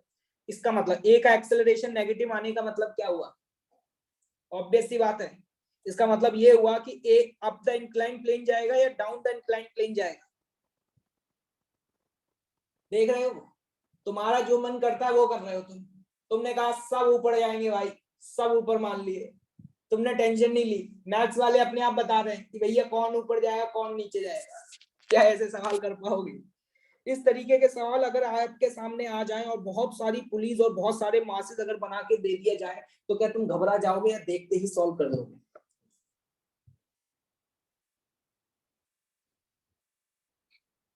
ठीक है, अब मैं देखो इस पे ज्यादा सवाल कराने की मूड में नहीं हूँ। कराने के लिए मैं बतेरो सवाल करवा सकता हूँ, लेकिन वो टाइम का वेस्टेज ही है, क्योंकि फिजिक्स आपको आ चुकी है, इसके बाद तो मैथ्स है। तो मुझे लगता है अगले टॉपिक की तरफ बढ़ा जाए, क्योंकि इस पर क्या करेंगे अब सवाल करा के? आपको एससीबी में क्वेश्चन दे दूंगा, कर लेना सारे सॉल्व। ठीक है भाई, चलिए आगे बढ़ते हैं। कॉन्सेप्ट सीख गए? बहुत बढ़िया। ओ हो, वाह भाई वाह। Next topic, wedge constraint. दो तरीके के कंस्ट्रेंट होते हैं, एक हमने पढ़ा स्ट्रिंग और रॉड कंस्ट्रेंट, और अगला जो कंस्ट्रेंट है वो है वेज कंस्ट्रेंट। मार्केट में ये अफवाह है कि वेज कंस्ट्रेंट बड़ा ही अजीब टॉपिक होता है, मुझे आज तक समझ में नहीं आया अजीब क्यों है। मैं अब आपको बताने जा रहा हूं, जरा ध्यान से देखिएगा। ठीक है, वेज कंस्ट्रेंट का मतलब क्या है, अगले 5 से 10 मिनट तक दिल थाम करके बैठे रहिएगा और मेरी बातों को सुन लीजिएगा, सो ये टॉपिक खत्म हो जाएगा। उसके बाद मुझे बताने की जरूरत नहीं है, उसके बाद तो हम कुछ क्वेश्चंस की प्रैक्टिस करेंगे। ठीक है, देखो ध्यान से देखना, यहाँ पर ये ब्लॉक M1 और यहाँ पे दूसरा ब्लॉक M2 देख पा रहे हैं। अगर मैं आपसे ये पूछूं कि कॉमन कॉन्टेक्ट सरफेस कौन सी है, जहां पर दोनों बॉडीज एक दूसरे के कॉन्टेक्ट में है, तो ये कह सकता हूँ ये वाली लाइन, ये वाली लाइन, ये देखो ब्लू कलर की मैं बना रहा हूँ, क्या यही कॉमन कॉन्टेक्ट सरफेस है? अब देखना ध्यान से, मान लो मैं इसका बोलूं कि एक्सेलरेशन A1 है और मैं बोलूं इसका एक्सेलरेशन A2 है, तो मैं आपसे ये पूछना चाह रहा हूं A1 और A2 में क्या रिलेशन होगा, जस्ट टेल मी। क्या तुम्हें ये पता है बचपन में पहले से कि A1 वेक्टर बराबर A2 वेक्टर होगा? क्या ये तुम लोग पहले भी यूज कर चुके हो ये कॉन्सेप्ट, इस तरीके के सवाल सॉल्व किए थे? बस खत्म, ये यही कहता है। अब इसने इसी बात को थोड़ा घुमा करके स्टाइल में बोला है, वेज कंस्ट्रेंट ने इसी बात को थोड़ा सा घुमा करके स्टाइल में बोला है, उस स्टाइल को समझ लेते हैं क्या है। वो क्या कहता है कि जब दो रिजिड बॉडी, सुनिएगा अंग्रेजी में कहीं किताब पढ़ेंगे तो वहां यही स्टेटमेंट लिखा होता है कि जब दो रिजिड बॉडी का मतलब समझते हैं, रिजिड बॉडी मतलब ठोस, जिसकी शेप वगैरह चेंज नहीं हो सकती है ना। ऐसा नहीं है कि फोर्स लगाया, पहले वो स्क्वायर था, फोर्स लगाते ही वो रेक्टेंगल बन गया, इस तरीके का नहीं। और ऑब्वियस सी बात है, हम यहाँ रिजिड बॉडी की ही बात कर रहे हैं जो बिल्कुल ठोस है। ऐसा थोड़ा ना हो रहा है कि किसी ने फोर्स लगाया बॉडी पिचक गई फट गई, ऐसा तो हम पढ़ ही नहीं रहे। ये सारी चीजें तो हम आगे जाकर के एक नया चैप्टर पढ़ेंगे, इलास्टिसिटी, आज से 3 से 4 महीने बाद, उसमें हम देखेंगे वो सारी चीजें, है ना। हम तो अभी बात कर रहे हैं रिजिड बॉडीज की। तो रिजिड बॉडी अंग्रेजी में क्या लिखा होता है कि अगर दो रिजिड बॉडी कांटेक्ट में है तो उनकी कांटेक्ट सरफेस देखो, हमने कहा देख ली, दिखाई दे रही है तुम्हें भी, मुझे भी दिख रही है तुम्हें भी। फिर उस कांटेक्ट सरफेस पे कॉमन नॉर्मल बनाओ। सुनना भाई, अंग्रेजी में लिखा होता है स्टेटमेंट, कांटेक्ट सरफेस पे कॉमन नॉर्मल बनाओ। नॉर्मल का मतलब समझ रहे हो? नॉर्मल का मतलब इस वाली कांटेक्ट सरफेस के परपेंडिकुलर लाइन, ये लो, ये जो रेड कलर की लाइन बनाई है ये क्या है, क्या ये कॉमन नॉर्मल है?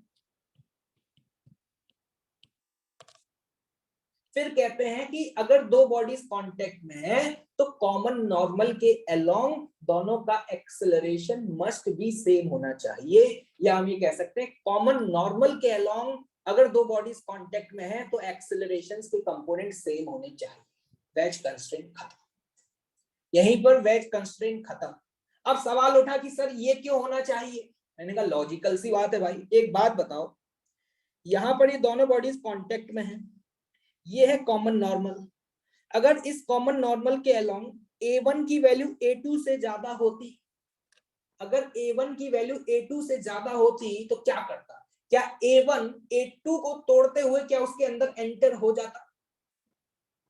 जैसा कि आपने देखा होगा पीछे से एक ट्रक आ रहा है, आगे एक कार थी, धस एक्सीडेंट हुआ, ट्रक जो था वो कार के अंदर एंटर हो गया। यहाँ पे मैं क्या कह रहा हूं ध्यान से सुनना, अगर A2 की वैल्यू A1 से ज्यादा होती तो क्या ये वाला ब्लॉक M1 क्या M2 को तोड़ करके अंदर एंटर हो जाता, मतलब M2 को वहीं निपटा देता? लेकिन ये तो संभव है नहीं, तोड़ना वोड़ना हमें किसी को नहीं है, हमें तो जोड़ना है भाई। दूसरी बात, अगर A2 का एक्सेलरेशन A1 से ज्यादा होता, अगर A2 का एक्सेलरेशन A1 से ज्यादा होता तो ऑब्वियस सी बात है ये दोनों कांटेक्ट में होते ही नहीं, ये जो है ये इसको छोड़ करके पहले ही चला जाता। क्या मेरी बात समझ आ रही है? अगर दोनों को साथ साथ चलना है, थोड़ा सा फील लेने की कोशिश करिएगा भाई, जीवन में ये फील बहुत काम आएगी। अगर दोनों को साथ साथ चलना है तो जहां पे दोनों टच कर रहे हैं भाई, जहां पर दोनों बॉडीज का कॉमन कांटेक्ट है वहां पर एक नॉर्मल लाइन ड्रॉ करो और नॉर्मल लाइन के अलोंग दोनों का एक्सेलरेशन सेम होना चाहिए। बस बात खत्म। क्या ये बात क्लियर है सभी को? क्या तुम कॉमन नॉर्मल ड्रॉ कर पाओगे? क्या तुम कॉमन नॉर्मल ड्रॉ कर पाओगे? बहुत अच्छे। एक और बात, जो बात मैंने एक्सेलरेशन के लिए बोली है ये बात वेलोसिटी और डिस्प्लेसमेंट के लिए भी वैलिड है। कॉमन नॉर्मल के अलोंग किसी इंस्टेंट पर वेलोसिटी भी सेम होनी चाहिए। ये बात भी आपको समझ आ गई होगी। अब देखना सवाल, इस पे देखना, एक सवाल दे रहा हूं सस्ता वाला। आपकी S2 में सवाल दिया होगा ऐसा, और भाई साहब उस सवाल को देख करके ऐसा लगता है एकदम से खून पसीना आने लगता है। मान लो ये ब्लॉक है 2m और ऊपर वाला ब्लॉक है m, ठीक है। ये जो सरफेस है, ये वाली सरफेस है स्मूथ। 2m ब्लॉक का एक्सेलरेशन इस डायरेक्शन में 10 मीटर पर सेकेंड स्क्वायर दिया हुआ है at an angle of 37 degree. ऊपर वाले को ब्लॉक ए बोल देते हैं, नीचे वाले को ब्लॉक बी बोल देते हैं, ठीक है। आपको क्या दिया हुआ है समझ लो। 2m वाले ब्लॉक का एक्सेलरेशन इस डायरेक्शन में 10 मीटर पर सेकेंड स्क्वायर दिया हुआ है। सवाल कैसे पूछा गया? फाइंड, पहला पार्ट, ए का एक्सेलरेशन बता दो। किसका एक्सेलरेशन बता दो? ए का एक्सेलरेशन बता दो। B part, normal force on A due to B बता दो। ये सवाल आपसे पूछा गया। मुझे लगता है ये सवाल लिखने से पहले ही निपट चुका है। क्या ये सवाल लिखने से पहले ही निपट चुका है? जो गरीब भाई बंधु यहाँ बैठे हुए हैं उन्होंने भी इसका जवाब दे दिया होगा। और भाई साहब अगर तुम सही जवाब नहीं दोगे ना, तुम्हें भाई साहब अफगानिस्तान भेज देंगे, बता रहे हैं। तुम्हें अफगानिस्तान भेज देंगे, बता रहे हैं। है जीरो। आनंद साहब तुम मुंह मत खोला करो यार, मूड खराब कर देते हो तुम आंसर देकर। पीयूष आनंद साहब ने चुप ही रहा करो तुम यार। एक बात पूछना चाहूंगा, क्या ए और बी यहां पर दोनों एक दूसरे के कांटेक्ट में है? अरे है या नहीं है? तो बताओ कॉमन नॉर्मल क्या होगी? क्या कॉमन नॉर्मल ये वाली होगी, ये वाली?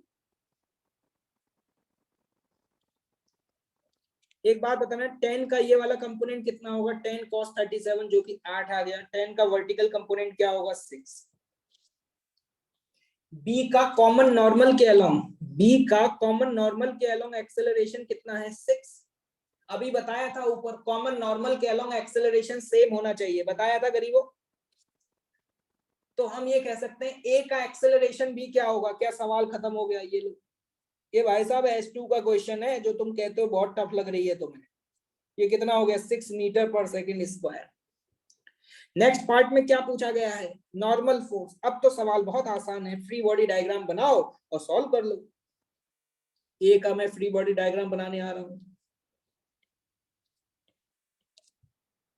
यहाँ पे ए के ऊपर बी ने नॉर्मल फोर्स लगाया, यहां से नीचे लग रहा है mg और एक्सेलरेशन है ऊपर की दिशा में 6। क्या यहाँ पर ये वैल्यू लिख पाओगे? नॉर्मल फोर्स, ऊपर वाला फोर्स माइनस नीचे वाला फोर्स बराबर m इंटू ए। तो यहां से नॉर्मल फोर्स की वैल्यू आ जाती है 16m। This is the answer of a second part. ये लो भाई। क्या ऐसा नहीं लग रहा ये सवाल तो हवाई हवा में हो गया हो?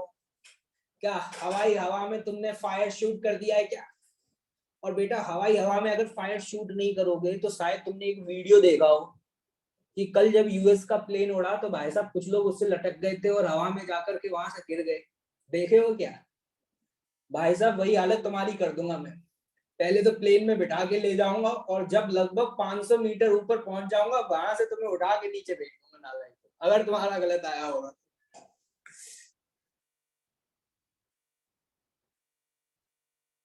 वाह भाई वाह। अब आनंद साहब बिल्कुल वही हैं जो अपनी बात को प्रूफ करने के लिए कुछ भी करेंगे। इनसे आप ये कहलवा ही नहीं सकते कि ये गलत है। ये नहीं बोल सकते सॉरी सर मैं अगली बार सही करूंगा। अपनी बात को प्रूफ कर रहे हैं। सर थोड़ी देर में तो ये गिर जाएगा, सर थोड़ी देर में जब ये गिर जाएगा तो फिर ये रुक जाएगा तो एक्सेलरेशन 0 हो जाएगा। अबे नालायक, एनएलएम पढ़ते हुए इतना दिन हो गया, कभी भी जब हम एक्सेलरेशन निकालते हैं तो उसी इंस्टेंट पे निकालते हैं, थोड़ी देर बाद की बात करते हैं। थोड़ी देर बाद तो वो नीचे चला जाएगा, नाले में गिर जाएगा, फिर नाले में से कीचड़ उठा लेगा। अबे थोड़ी देर बाद क्या होगा मुझे नहीं पता, उसी इंस्टेंट पे बात की जाती है ना। अभी भी अपने आप को प्रूफ करने में लगे हुए हैं कि सर हम बिल्कुल सही। सीधे सीधे बोल दो सॉरी सर, अगली बार से ध्यान रखेंगे। सो नहीं सर, थोड़ी देर में पुली टूट जाएगी, रस्सी लटक जाएगी। अरे यार क्या गरीब लोग हो क्या, बिल्कुल ही। क्या ये समझ आ गया भाई?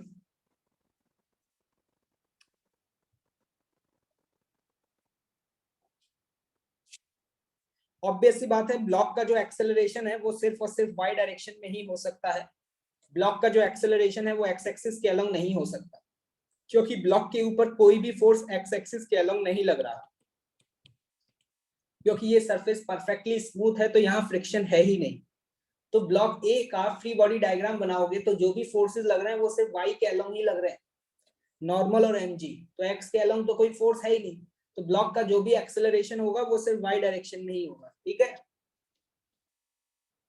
अब देखो जो मैंने ये बताया था उसी को अंग्रेजी में लिख दिया, आप भी लिख सकते हैं, बढ़िया सी अंग्रेजी में लिखा हुआ है, जल्दी से फटाफट नोट कर लें। If two rigid bodies are in contact then along the normal to the common contact surface will always equal। क्या इक्वल होगा? एक मिनट, कुछ स्टेटमेंट में मिस प्रिंट हो गया भाई, रुको, क्या इक्वल होगा? वेलोसिटी एंड एक्सेलरेशन तुम्हारे साथ रहने का असर है। हम तो तुम्हें सुधार नहीं पाए, लेकिन तुमने हमें बिगाड़ जरूर दिया है। Velocity and acceleration will be equal.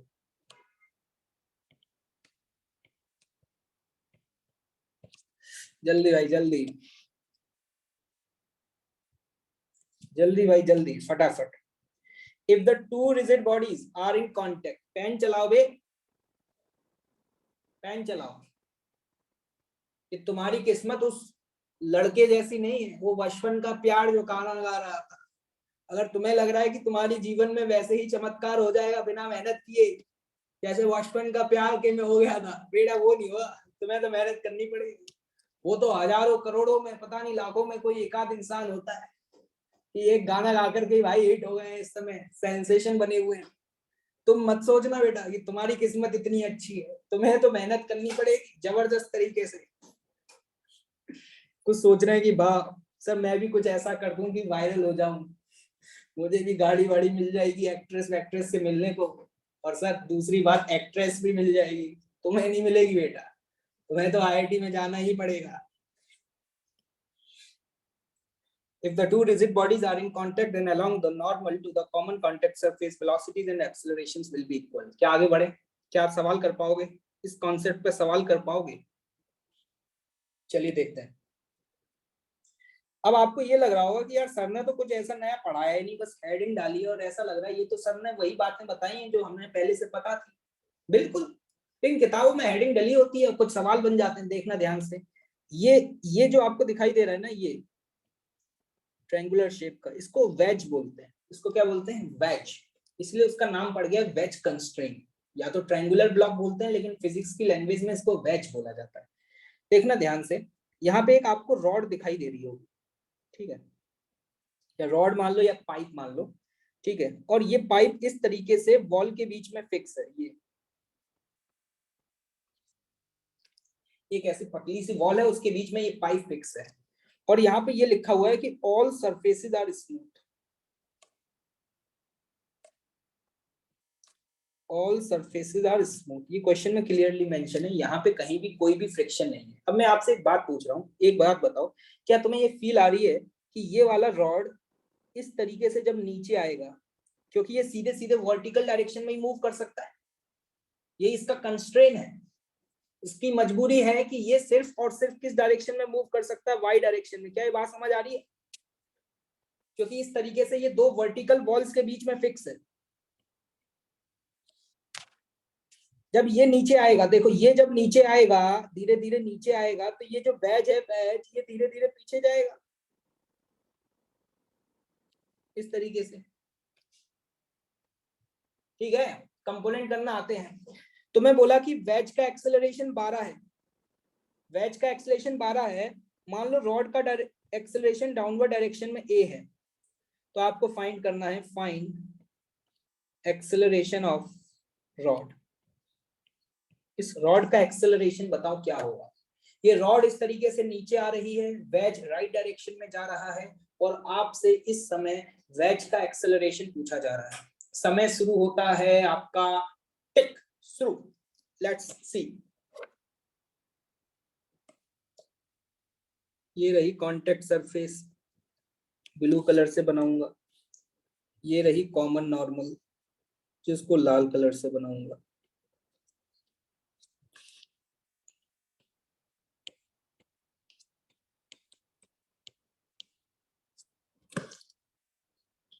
क्या भाई, किस लोगों का 36/5, किसी का 20, किसी का 9, इतने सारे आंसर क्यों आ रहे हैं भाई?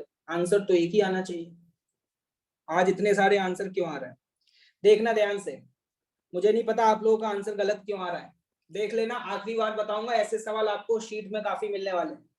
देखना, क्या आपको समझ में आ रहा है? ये कॉमन कॉन्टेक्ट सरफेस है। कॉमन कॉन्टेक्ट सरफेस का मतलब जहां दो सरफेसेस कॉन्टेक्ट में, क्या ये दिखाई दे रही है? कॉमन कॉन्टेक्ट सरफेस है। इसको मैंने यहाँ पे बना दिया ये ब्लू कलर से, इसके ये लाइन बना दी, ये क्या है? नॉर्मल। अब देखो क्या करो, एक्सेलरेशन के वेक्टर ड्रॉ कर लो। इसका एक्सेलरेशन इधर 12 और इसका एक्सेलरेशन इस डायरेक्शन में ए। ये एंगल 37, ये एंगल भी 37, तो ये एंगल भी 37।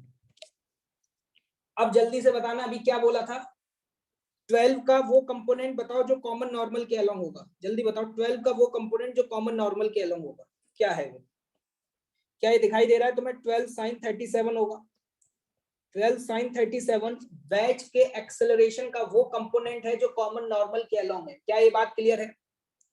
उसी तरीके से रॉड का एक्सेलरेशन नीचे की दिशा में ए था, रॉड के एक्सेलरेशन का वो कंपोनेंट बताओ जो कॉमन नॉर्मल के अलोंग है। जल्दी बताओ, इसके एक्सेलरेशन का वो कंपोनेंट जो कॉमन नॉर्मल के अलोंग है कितना होगा? क्या इस वैल्यू को मैं बराबर a cos 37 कर दूं? खत्म हो चुका है सवाल। ठीक है, यहां से a की वैल्यू आ जाएगी 12 10 37। 1037 की वैल्यू आप जानते हैं। पता नहीं आपका आंसर गलत क्यों आ रहा था, मुझे बहुत दुख हुआ। आपका आंसर आएगा 9 मीटर पर सेकेंड स्क्वायर। दोबारा देख लो क्या गलती करी है तुमने। मुझे लगता है तुम्हें कंपोनेंट लेना भूल गए हो। अबे नालायक हो, तुम्हें सिर्फ कंपोनेंट लेना ही तो आता था फिजिक्स में, इसके अलावा तो तुम्हें वैसे भी कुछ नहीं आता था, और कंपोनेंट लेना भी भूल गए हैं? क्यों बे? तुम्हें सिर्फ कंपोनेंट करना आता था, आज तुम कंपोनेंट भी नहीं कर पा रहे हो। बड़ी बेइज्जती की बात है। क्या समझ में आया मैंने क्या किया? दोबारा से रिपीट कर रहा हूँ, एक बार फिर से सुन लीजिएगा, इसके बाद दोबारा नहीं बताऊंगा। एक बार फिर से रिपीट कर रहा हूँ, सभी लोग सुन लीजिएगा। मैंने कहा देखो, वेज का एक्सेलरेशन 12 है और रॉड का एक्सेलरेशन ए है। अगर रॉड और वेज दोनों एक दूसरे के कांटेक्ट में है, तो जो कॉमन नॉर्मल लाइन है उसके अलोंग दोनों के एक्सेलरेशंस के कंपोनेंट सेम होने चाहिए। तो 12 का वो कंपोनेंट जो कॉमन नॉर्मल के अलोंग है, जो कि कितना आ गया 12 sin 37, इसका कॉमन नॉर्मल के अलोंग जो कंपोनेंट है वो कितना आ गया a cos 37। इन दोनों को बराबर कर दिया। ठीक है, I hope it is clear. क्या अगला सवाल कर पाओगे? कर पाओगे? बता दो तुम। नहीं कर पाओगे तो बता दो। कर लोगे? चलो ये लो अगला सवाल, पढ़ो जल्दी से। सवाल तो हमारे पास रखे हुए हैं, तुम बस सॉल्व करो। देखो यहाँ पे तुम्हें एक इस तरीके का ये वेज दिखाई दे रहा होगा। किसी इंस्टेंट पर इसकी वेलोसिटी इस डायरेक्शन में 12 मीटर पर सेकेंड है, और आपको दिखाई दे रही होगी एक इस तरीके का ट्रिपेजियम शेप की रॉड। आपको ये बात समझ आ रही है ना? ये अगर इस साइड में जाएगा तो ये वाला जो है वो कहाँ आएगा? नीचे आएगा। ये समझ में आ रहा है? ये जो ए है वो नीचे आएगा। ठीक है, तो क्या करें? सबसे पहले कॉन्टेक्ट सरफेस बना लो। ये लो भैया कॉन्टेक्ट सरफेस बना दिए। जल्दी बताओ आंसर क्या आ रहा है। कुछ का 16 आ रहा है, कुछ का 9 आ रहा है। भाई साहब तुम लोगों के आंसर कभी मिलते क्यों नहीं है, सबके अलग अलग क्यों आते हैं। ये लो मैंने ये बना दी कॉमन नॉर्मल, ठीक है, ये सही किया मैंने। इसकी वेलोसिटी बताओ कितनी है, 12। और रॉड ए की वेलोसिटी डाउनवर्ड डायरेक्शन में होगी, जिसको मैंने बोल दिया वी ए। आपसे क्या पूछा जा रहा है ये समझ में आ रहा है, फाइंड वी ए की वेलोसिटी डाउनवर्ड डायरेक्शन में होगी। Is it clear. एंगल वेंगल देखना आता होगा तुमको यार, ये 53 तो ये भी 53, ये 53 तो ये 37 तो ये 53। एंगल वेंगल मैं नहीं देखना जानता, तुम जानते हो, बहुत अच्छे। तो बताओ 12 का वो कंपोनेंट, पहले तो वी ए का वो कंपोनेंट जो कॉमन नॉर्मल के अलोंग है, क्या वी ए कॉस 53 है। और 12 का वो कंपोनेंट कितना है, 12 साइन 53। क्या सवाल खत्म। क्या गरीबों वाला सवाल था भाई। सिर्फ मैं आपको इस कॉन्सेप्ट को यूज करना सिखा रहा हूं और कुछ नहीं सिखा रहा। 12 1053, 1053 की वैल्यू 4/3। मेरा आंसर आ चुका है, आपके बारे में मुझे नहीं पता। 4/3 चौक 16 मीटर पर सेकेंड। ये लो, क्या वेज कंस्ट्रेंट को कैसे यूज करना है ये समझ में आया। लेकिन आपने अभी तक एक बात ऑब्जर्व करी होगी कि मैंने जब आपको ये क्वेश्चंस कराए तो इसमें क्या होता था, जैसे दो बॉडीज कांटेक्ट में है तो किसी एक बॉडी का मैं वेलोसिटी एक्सेलरेशन देता था और अगली बॉडी के बारे में पूछता था। ऐसे तो सवाल कराए। जैसे आपको याद होगा स्ट्रिंग कंस्ट्रेंट में पहले मैं क्या करता था, अगर n नंबर ऑफ ब्लॉक्स हैं तो n माइनस ब्लॉक्स के बारे में मैं वेलोसिटी बताता था और एक बचे हुए ब्लॉक की मैं वेलोसिटी पूछता था। लेकिन इस तरीके के सवाल थोड़े ना पूछे जाएंगे। सवाल तो आपके सामने कैसे आएंगे, जैसे स्ट्रिंग कंस्ट्रेंट में आपको एक सिस्टम दे दिया बना करके, उन्होंने कहा हमें किसी का एक्सेलरेशन नहीं पता, हमें सबका एक्सेलरेशन बता दो। इस तरीके के सवाल यहाँ पर भी बनते हैं। यहाँ पर आपको मासेस वगैरह दिए होंगे, आपको फ्री बॉडी डायग्राम्स बनाने होंगे और फिर सवालों को सॉल्व करना होगा। सर कहना क्या चाह रहे हो सर, सुनने में मजा तो बहुत आ रहा है लेकिन समझ कुछ नहीं। अभी देखते हैं, कुछ सवाल सॉल्व करेंगे तो आपकी और अच्छी प्रैक्टिस हो जाएगी। क्या थोड़ा सा लेवल बढ़ाया जाए भाई, अब लग रहा है थोड़ा सा लेवल बढ़ाया जाए। चलिए अब थोड़ा सा लेवल बढ़ाते हैं, चूरन चूरन सवाल बहुत हो गए, वैसे तो ये भी चूरन है, देखिएगा ध्यान से। यहाँ पर आप देख पा रहे हैं एक बड़ा सा ब्लॉक है, आराम से पढ़ें इस क्वेश्चन को, कोई जल्दबाजी नहीं है, आराम से सॉल्व करेंगे। ये है 5m और ये है m, ठीक है। सारी सरफेसेस स्मूथ है, सारी सरफेसेस कैसी हैं, स्मूथ है, ठीक। मान लेते हैं इस 5m वाले का नाम है a और इसका नाम है b। आपसे पूछा जा रहा है find acceleration of a and acceleration of b। Sudhanshu Ranjan पूछ रहे हैं सर वो नॉर्मल कॉन्टेक्ट कैसे बनाया, क्या आप हमें एक्सप्लेन कर सकते हैं। बिल्कुल एक्सप्लेन कर सकते हैं सुधांशु। देखो सुधांशु यहाँ पे दो सरफेसेस कांटेक्ट में थी, ये रही कांटेक्ट सरफेस और इसके जो परपेंडिकुलर लाइन ड्रॉ करोगे, ये वाली परपेंडिकुलर लाइन जो इस सरफेस के साथ 90 बना रही है, यही कॉमन नॉर्मल हो जाएगा। अब इसके आगे तुम खुद सोचो। आपसे ए और बी का एक्सेलरेशन पूछा जा रहा है, पता है इसमें क्या होगा। ए जो है ए वो कहाँ मूव करेगा, ए जो है वो इस डायरेक्शन में मूव करेगा और जो बी है बी पता है बी एक्स एक्सिस के अलोंग भी मूव करेगा और वाई के अलोंग भी मूव करेगा। मैं बताऊं इस सवाल को कैसे सॉल्व करना है। पहला सवाल है, क्या मैं बताऊं कि आप अपना समय लेंगे। चलिए पहला सवाल है तो मैं बता देता हूँ, ठीक है। पहला सवाल है तो इसलिए मैं आपकी थोड़ी थोड़ी हेल्प करूंगा, ठीक है। देखिएगा मेरा बस आप साथ देते रहिएगा, हम देखेंगे ऐसे सवालों को कैसे हैंडल करना है, ठीक, पक्का। देखें मैंने कहा ए के लिए बात करते हैं, ए के लिए देखिए जब भी कभी ऐसा कोई ब्लॉक हो उससे पुली भी कनेक्टेड हो तो हमें हमेशा कोशिश करनी चाहिए कि ब्लॉक प्लस पुली का कंबाइंड फ्री बॉडी डायग्राम बनाए। मतलब मैं जब फ्री बॉडी डायग्राम बनाऊं तो मैं सिर्फ इसका ना बनाऊं, इसका प्लस पुली जो इससे कनेक्टेड है इसका भी कंबाइंड फ्री बॉडी डायग्राम बनाए। ये बात हमेशा याद रखिएगा। सर ऐसा क्यों? क्योंकि इससे हमें फोर्सेस के डायरेक्शन को देखने में आसानी होगी। अगर आप सिर्फ इसका बनाएंगे तो वो क्लैंप जो फोर्स लगा रहा है वो किस डायरेक्शन में लगा रहा है ये देख पाना थोड़ा सा डिफिकल्ट हो जाएगा। तो हमेशा इस तरीके का अगर सिस्टम आपको दिया हुआ है तो 5M प्लस पुली का कंबाइंड फ्री बॉडी डायग्राम बनाए।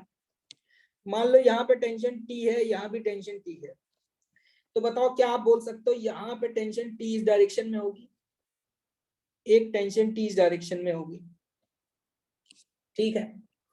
मैं यहाँ पे सिर्फ उन फोर्सेस को रिप्रेजेंट करने में इंटरेस्टेड रहूंगा जो फोर्सेस एक्स एक्सिस के अलोंग लग रहे हैं, क्योंकि ऑब्वियस सी बात है 5M जो है वो एक्स एक्सिस के अलोंग ही मूव करेगा। मेरा आपसे सवाल ये है कि इस 5M पे इसके अलावा और कोई फोर्स लगेगा क्या? जल्दी से बताएं। यस, एक और फोर्स लगेगा अलोंग द एक्स एक्सिस। कौन लगाएगा? बी। देखो ध्यान से, क्या बी ए के कांटेक्ट में है? तो यहाँ पे बी भी इसके ऊपर एक नॉर्मल फोर्स लगा रहा होगा, ठीक है। मान लो इसका एक्सेलरेशन इस डायरेक्शन में A1 है। तुम जल्दी से बताओ क्या तुम इसके लिए इक्वेशन लिख सकते हो? जल्दी बताओ। एक्स एक्सिस के अलोंग नेट फोर्स कितना लग रहा है? आगे वाला फोर्स टेंशन, पीछे वाला फोर्स नॉर्मल, बराबर 5M इंटू A1। क्या ये समझ में आया? टेंशन माइनस नॉर्मल बराबर 5M इंटू A1। इसको नाम दे दिया इक्वेशन नंबर 1। क्या नाम दे दिया? Equation number 1। यहां तक किसी को कोई तकलीफ? Okay, wonderful. अब आते हैं अगले पर। जितनी भी बॉडीज दिखाई दे रही है सभी के फ्री बॉडी डायग्राम बनेंगे। अब आते हैं बी पर। बी पर अगर आप ध्यान से देखें तो मैं आपसे ये पूछना चाहूंगा कि बी पर कितने फोर्स लग रहे हैं। बस मुझे पहले इस सवाल का जवाब दो, बी पे कितने फोर्स लग रहे हैं? वंडरफुल, 3 फोर्स लग रहे हैं। जो 2 बोल रहे हैं वो शायद एमजी को भूल गए मुझे लगता है। एमजी इनके चच्चे आएंगे लगाने भैया। टेंशन एमजी और यहां से ये वाला नॉर्मल जो कि ए ने लगाया है। क्या ये 3 फोर्स लगेंगे? क्या भाइयों ये 3 फोर्स लगेंगे या नहीं लगेंगे? बहुत बढ़िया। अब देखना ध्यान से, अभी मैंने थोड़ी देर पहले एक बात बताई थी, वेज कंस्ट्रेंट। अगर 2 सरफेसेस कांटेक्ट में है तो कॉमन नॉर्मल के अलोंग दोनों का एक्सेलरेशन सेम होना चाहिए। क्या मैं ये कह सकता हूं कि अगर ये उसके कांटेक्ट में है तो एक्स एक्सिस के अलोंग तो इसका एक्सेलरेशन भी A1 ही होगा?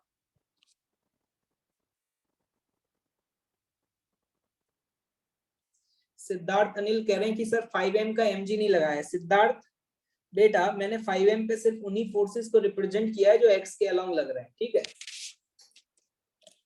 सुन लिया करो यार, एक ही बात क्यों बार बार रिपीट करवाते हो बेटा। देखो ये बात समझ आ रही है कि इसका एक्सेलरेशन एक्स एक्सिस के अलोंग A1 होगा, और मान लो कि y एक्सिस के अलोंग A2 है। y एक्सिस के अलोंग क्या है? A2 है। क्या बोल सकते हो? क्या भाइयों बोल सकते हो ये बात? जल्दी से बताओ, इसके लिए इक्वेशन क्या लिखोगे? फटाफट बताओ। एक्स एक्सिस के अलोंग क्या लिखोगे? नॉर्मल बराबर m into A2, sorry m into A1, equation number 2। इसके लिए बताना क्या लिखोगे। इसका एक्सेलरेशन अगर मैंने A2 माना है डाउनवर्ड डायरेक्शन में, तो इसके लिए क्या लिखूंगा? mg माइनस टेंशन बराबर m इंटू A2। ये हो गई इक्वेशन नंबर 3,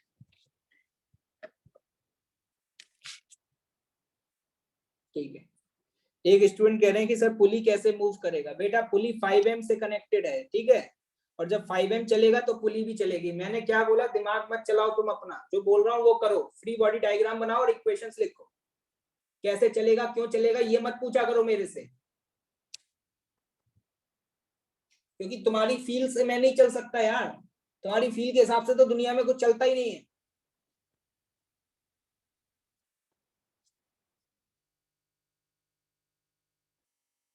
देखो ध्यान से, कितनी इक्वेशन आई? 1 2 3, 3 इक्वेशंस आई, लेकिन वेरिएबल कितने, अननोन कितने हैं? Tension, normal, A1 A2, 4 unknown. एक इक्वेशन और आएगी। एक और इक्वेशन कहां से आएगी? स्ट्रिंग कंस्ट्रेंट से।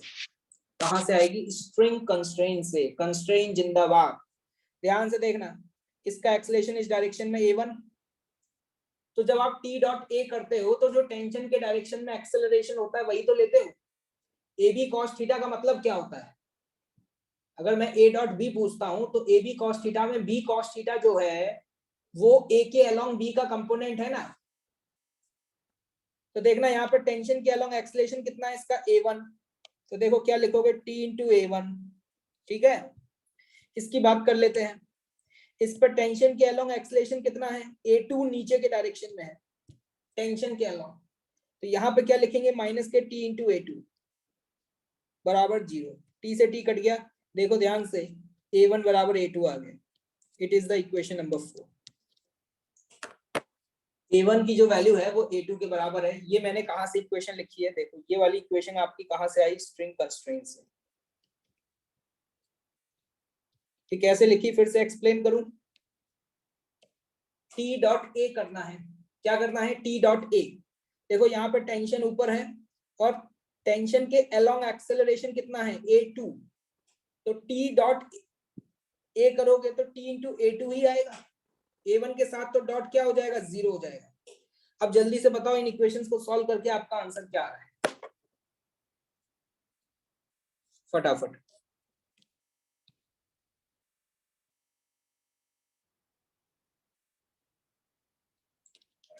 बहुत अच्छे, यहां पर मैं बोल सकता हूं कि a1 की वैल्यू a2 के बराबर आ रही है और ये वैल्यू आ रही है g/7। a1 बराबर a2 आ रहा है और ये वैल्यू आ रही है g/7। अब ये सवाल सॉल्व हो चुका है। अगर आपसे कोई पूछ लेता कि 5m का एक्सेलरेशन बताओ, मतलब 5m को अगर मैं a बोलता हूं तो 5m का एक्सेलरेशन लिखता g/7 i कैप। लेकिन अगर मुझसे उस ब्लॉक का कोई एक्सेलरेशन पूछ लेता तो ब्लॉक के एक्सेलरेशन के दो कंपोनेंट होंगे, एक एक्स के अलोंग भी होगा और एक वाई के अलोंग भी होगा। तो पता है उसको कैसे लिखा जाएगा, g/7 i कैप माइनस के g/7 j cap. This is the answer of A and B. देखो आराम से, जल्दी से मुझे ये बताओ फटाफट, अभी मैं क्रॉस चेक कर लेता हूं, पता चल जाएगा। मैंने एक्स एक्सिस के अलोंग दोनों का एक्सेलरेशन सेम क्यों माना, मैंने एक्स एक्सिस के अलोंग दोनों का एक्सेलरेशन सेम क्यों माना, वेज कंस्ट्रेंट। कौन सा कंस्ट्रेंट, वेज कंस्ट्रेंट, समझ में आ रहा है। देखो मैंने यहाँ पर जितनी भी तुमने अभी तक फिजिक्स पढ़ी थी सब लगा दी है भाई साहब, वेज कंस्ट्रेंट लगा दिया, स्ट्रिंग कंस्ट्रेंट लगा दिया, फ्री बॉडी डायग्राम बना करके इक्वेशंस लिख दी, सब कुछ कर दिया या नहीं कर दिया। अरे भाई किया या नहीं किया जल्दी बताओ। क्या इस तरीके के सवालों को सॉल्व कर पाओगे, क्या इस तरीके का और सवाल दिया जाए। अबे मैसेज आ गया ठीक है एलिन का, लेकिन यहाँ ध्यान दो ना यार, तुम लोग क्या गधे हो क्या, टाइप कर रहे हैं सर एलिन का मैसेज आ गया, एलिन का मैसेज आ गया। यार मतलब मुझे ऐसा लगता है कि मैं किन लोगों को पढ़ा रहा हूँ यार। जाओ तुम मैसेज पढ़ो, जाओ यार, छोड़ो, लीव इट, जाओ मैसेज पढ़ो, जस्ट बनाओ, लीव इट, क्लास ओवर कर दो यहीं पे, छोड़ो, जाओ यार तुम लोग। शर्म आती है यार मेरे को यार। ये अमित कुमार अमन, बेटा इस पर 2t कैसे हो जाएगी टेंशन, टी इधर है टी इधर है, मैं जब इक्वेशन लगा रहा हूं तो एक्स एक्सिस के अलोंग लगा रहा हूं ना बेटा अमन, एक्स एक्सिस के अलोंग तो टेंशन और नॉर्मल ही लग रहा है ना, ये वाला टेंशन तो वाई एक्सिस के अलोंग लग रहा है। जब आप न्यूटन सेकंड लॉ लगाते हो तो किसी एक एक्सिस के अलोंग लगाते हो या नेट फोर्स जोड़ देते हो, और पढ़े लिखे हो ये टी और टी 2t हो जाएगा। चलिए ठीक है, आई होप इस क्वेश्चन को भैया दोबारा से अटेम्प्ट करना घर जाकर के, ठीक है। ऐसा ही एक और क्वेश्चन आपके सामने यहाँ लिखा हुआ है, ठीक है। इस क्वेश्चन को आप लोगों को घर से सॉल्व करके लाना है, इस क्वेश्चन को आपको घर से सॉल्व करके लाना है। क्या कर पाओगे, कर पाओगे कि नहीं कर पाओगे, कर लोगे, चलो ठीक है। इसी लगभग हमारा वेज कंस्ट्रेंट समाप्त हो चुका है। एक आध क्वेश्चन की और प्रैक्टिस करेंगे, इसके बाद बस एक टॉपिक बचा हुआ है जो कि हम कल की क्लास में खत्म कर देंगे, स्यूडो फोर्स। कौन सा, स्यूडो फोर्स, ठीक है। तो मैं आपको आज कुछ क्वेश्चन होमवर्क में दूंगा, वो प्रैक्टिस करके आना, उसका स्यूडो फोर्स पढ़ेंगे और फिर उसके बाद we will start the new chapter. चलिए एनएलएम की शीट निकाल लीजिए फटाफट, कल का भी कुछ डिस्कशन बच गया था उसमें।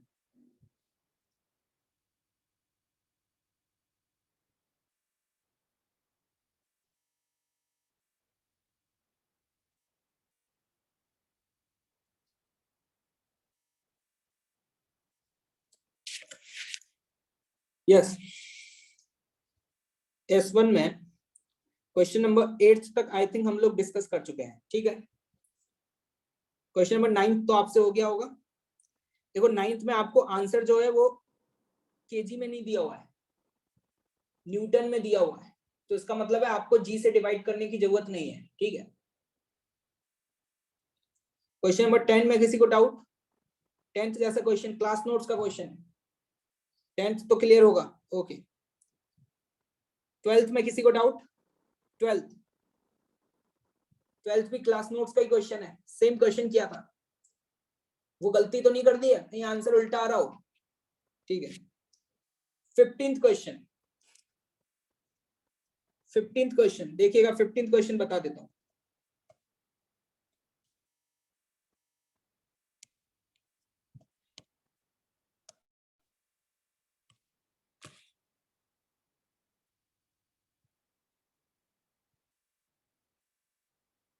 पढ़ लीजिए फटाफट 15th क्वेश्चन, सारे क्वेश्चन आज डिस्कस करेंगे हम लोग,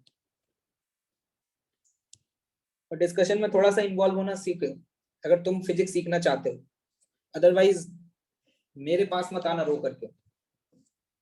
देखो ध्यान से, देखो बेटा यहाँ पे क्या पूछा है, relative acceleration of A with respect to B.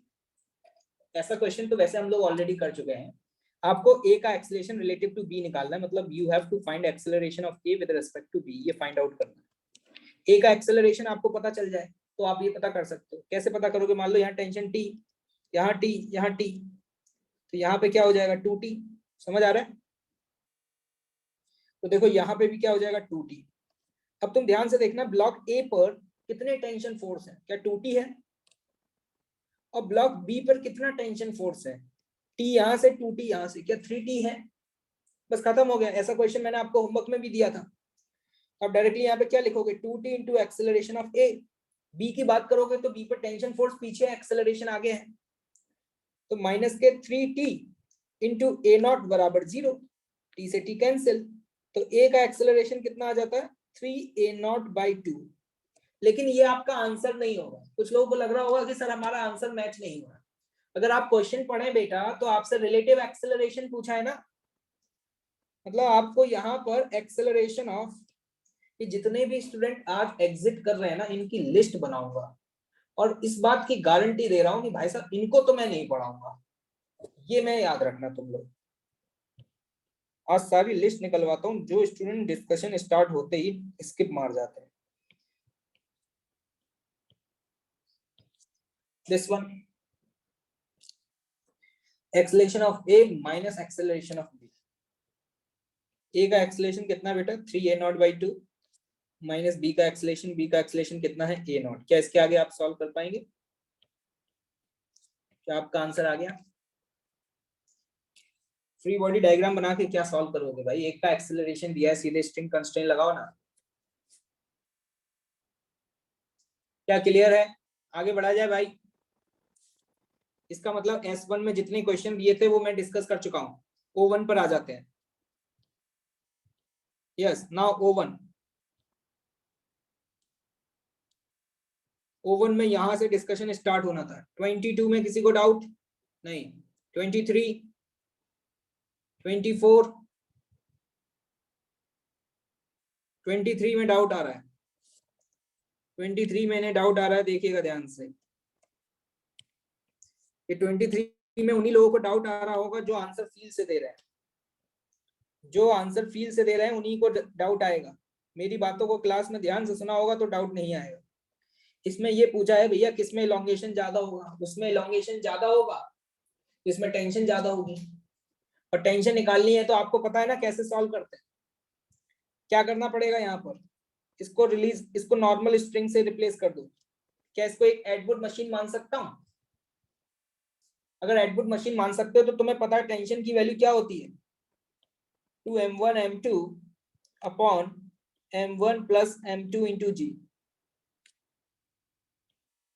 ठीक है, तुम्हें m1 m2 की वैल्यू हर डायग्राम में दी हुई है।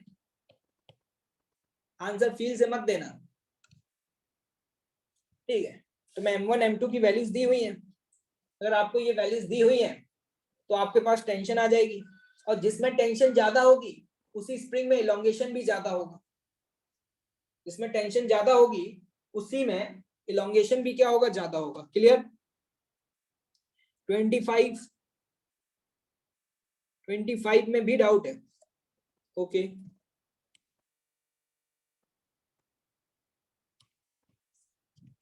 मुझे एक बात सुन करके पता है, एक वाक्य सुनोगे? मैं ऐसे ही उन स्टूडेंट्स की लिस्ट देख रहा था जो स्टूडेंट जनरली क्लास छोड़ करके चले जाते हैं या बीच बीच में नहीं आते, तो मुझे लगता था ये इसलिए छोड़ के चले जाते होंगे कि इनसे सारे क्वेश्चन बन जाते होंगे। मैं ऐसा सोचता था एक्चुअली में। मुझे क्या लगता था, ये डिस्कशन में इसलिए नहीं आते क्योंकि इनसे शायद सारे क्वेश्चन बन जाते होंगे। तो क्या किया कि मैंने वो लिस्ट निकलवाई कि जब स्टूडेंट एग्जिट कर जाते हैं, कितने बजे एंटर हुए, कितने बजे एग्जिट करें, और फिर मैंने उनके रिजल्ट्स देखे। भाई साहब, ये वो स्टूडेंट्स थे जिनकी रैंक 500 के अंदर आज तक कभी आई ही नहीं। पहले मुझे ऐसा ही लगता था, मतलब जितने भी टॉप 100 के अंदर स्टूडेंट्स हैं, पता है, मतलब उनमें से 5 या 6 लोगों को छोड़ करके लगभग सभी स्टूडेंट एंड तक क्लास करते हैं, और यही रीजन है कि उनकी रैंक इतनी अच्छी आ रही है। फिर मुझे समझ आया कि ये वही लोग हैं जो बाद में जाकर के ठेला लगाएंगे। देखिएगा ध्यान से, इस क्वेश्चन को समझिएगा। देखिए यहाँ पे दो स्प्रिंग्स हैं आपके पास, एक स्प्रिंग ऊपर है, एक स्प्रिंग नीचे है, ठीक है। What is the distance between the wall and roof? अब क्या है, देखो बेटा, यहाँ पे एक बॉल को हैंग किया, जैसे बॉल को हैंग किया तो बॉल थोड़ा सा नीचे आएगा, तो ऊपर वाला स्प्रिंग खिंच जाएगा और नीचे वाला स्प्रिंग कंप्रेस हो जाएगा, ठीक है। तो अब क्या है, देखना ध्यान से। मैंने कहा कि सपोज ये जो है इलोंगेशन कितने का आया, एक्स का आया। स्प्रिंग में इलोंगेशन कितने का आया बेटा, एक्स का आया, ठीक है। तो ये बताओ, ऊपर वाली जो स्प्रिंग है वो फोर्स कहाँ लगाएगी? ऊपर वाली स्प्रिंग ऊपर फोर्स लगाएगी, ये बात समझ आ रही है, kx। और नीचे वाली स्प्रिंग भी तो फोर्स ऊपर ही लगाएगी ना। ऊपर वाली स्प्रिंग में जितना खिंचाव आया है, नीचे वाली स्प्रिंग में उतना ही कंप्रेशन आया, ये बात समझ आ रही है। तो नीचे वाली स्प्रिंग से भी जो फोर्स लगेगा वो ऊपर की तरफ kx लगेगा। तो नेट फोर्स ऊपर की तरफ कितना हो गया, 2kx, और नीचे क्या लग रहा है, mg। तो क्या मैं ये बोल सकता हूं क्या 2kx बराबर mg होगा? तो x की वैल्यू आ जाती है यहां से mg डिवाइडेड बाय 2k। लेकिन ये आंसर नहीं होगा। आंसर सुनो क्या पूछा है, distance between the ball and the roof. एक बात बताओ, ये वाली स्प्रिंग की नेचुरल लेंथ तो l/2 थी ना, तो बॉल और रूफ के बीच का डिस्टेंस कितना हुआ, x या x plus l/2? Answer will be x plus l/2। समझ आया? I hope it is clear.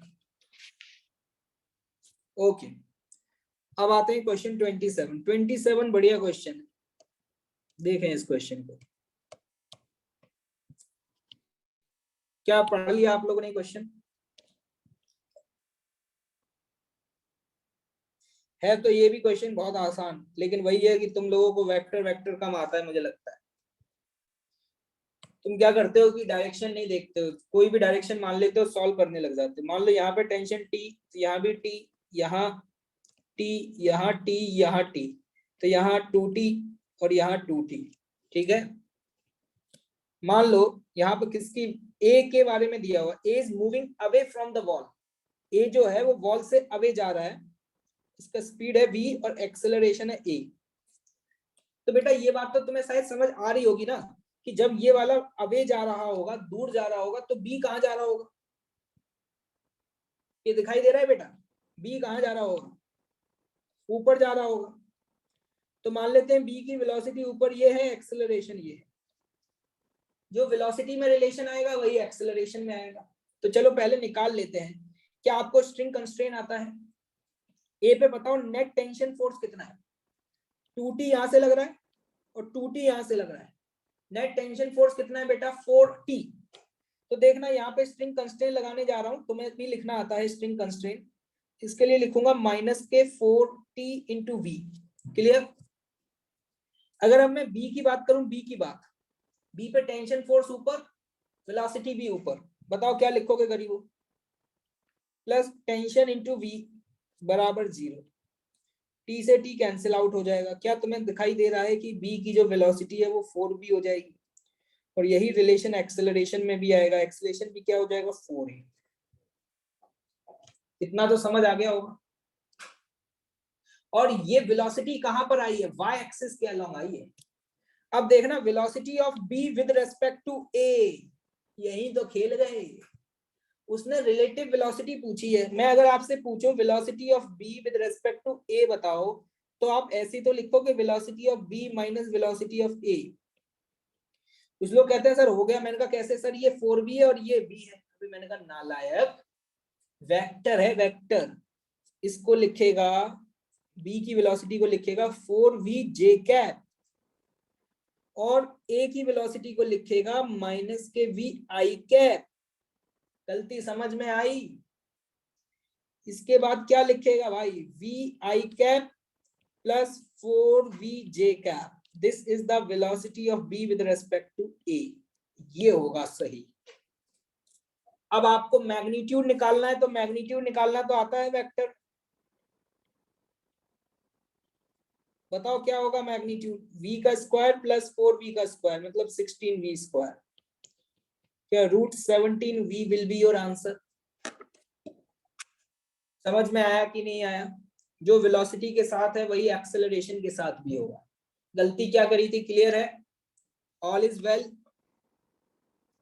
बहुत बढ़िया। 28 तो हो गया होगा, 28 तो हो गया होगा भाई, क्लास का ही क्वेश्चन है 28। चलिए अब मल्टीपल करेक्ट पर आ जाता है। मल्टीपल करेक्ट में 41 बढ़िया सवाल है, 41 पढ़ लीजिए। मुझे पता है तुम्हारा आंसर सी आ रहा होगा, मैं जानता हूं तुम्हारे फंडामेंटल कितने स्ट्रॉन्ग है। जल्दी से पढ़ो।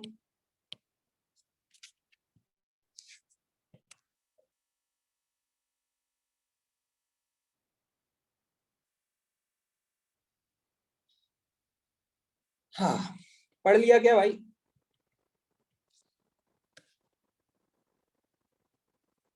हाँ, देखो भाई एक बात बताओ मुझे, कहीं तुम्हारा आंसर सी तो नहीं आ रहा है? कुछ का सी आ रहा होगा, कुछ का डी आ रहा होगा। पता है सी और डी उन लोगों का आंसर आ जाता है जो लोग आंसर फील से देते हैं, और मैंने कहा कि फिजिक्स में तुम्हारी फील से आंसर गलत ही आएंगे। सही आंसर तो ए और बी होगा।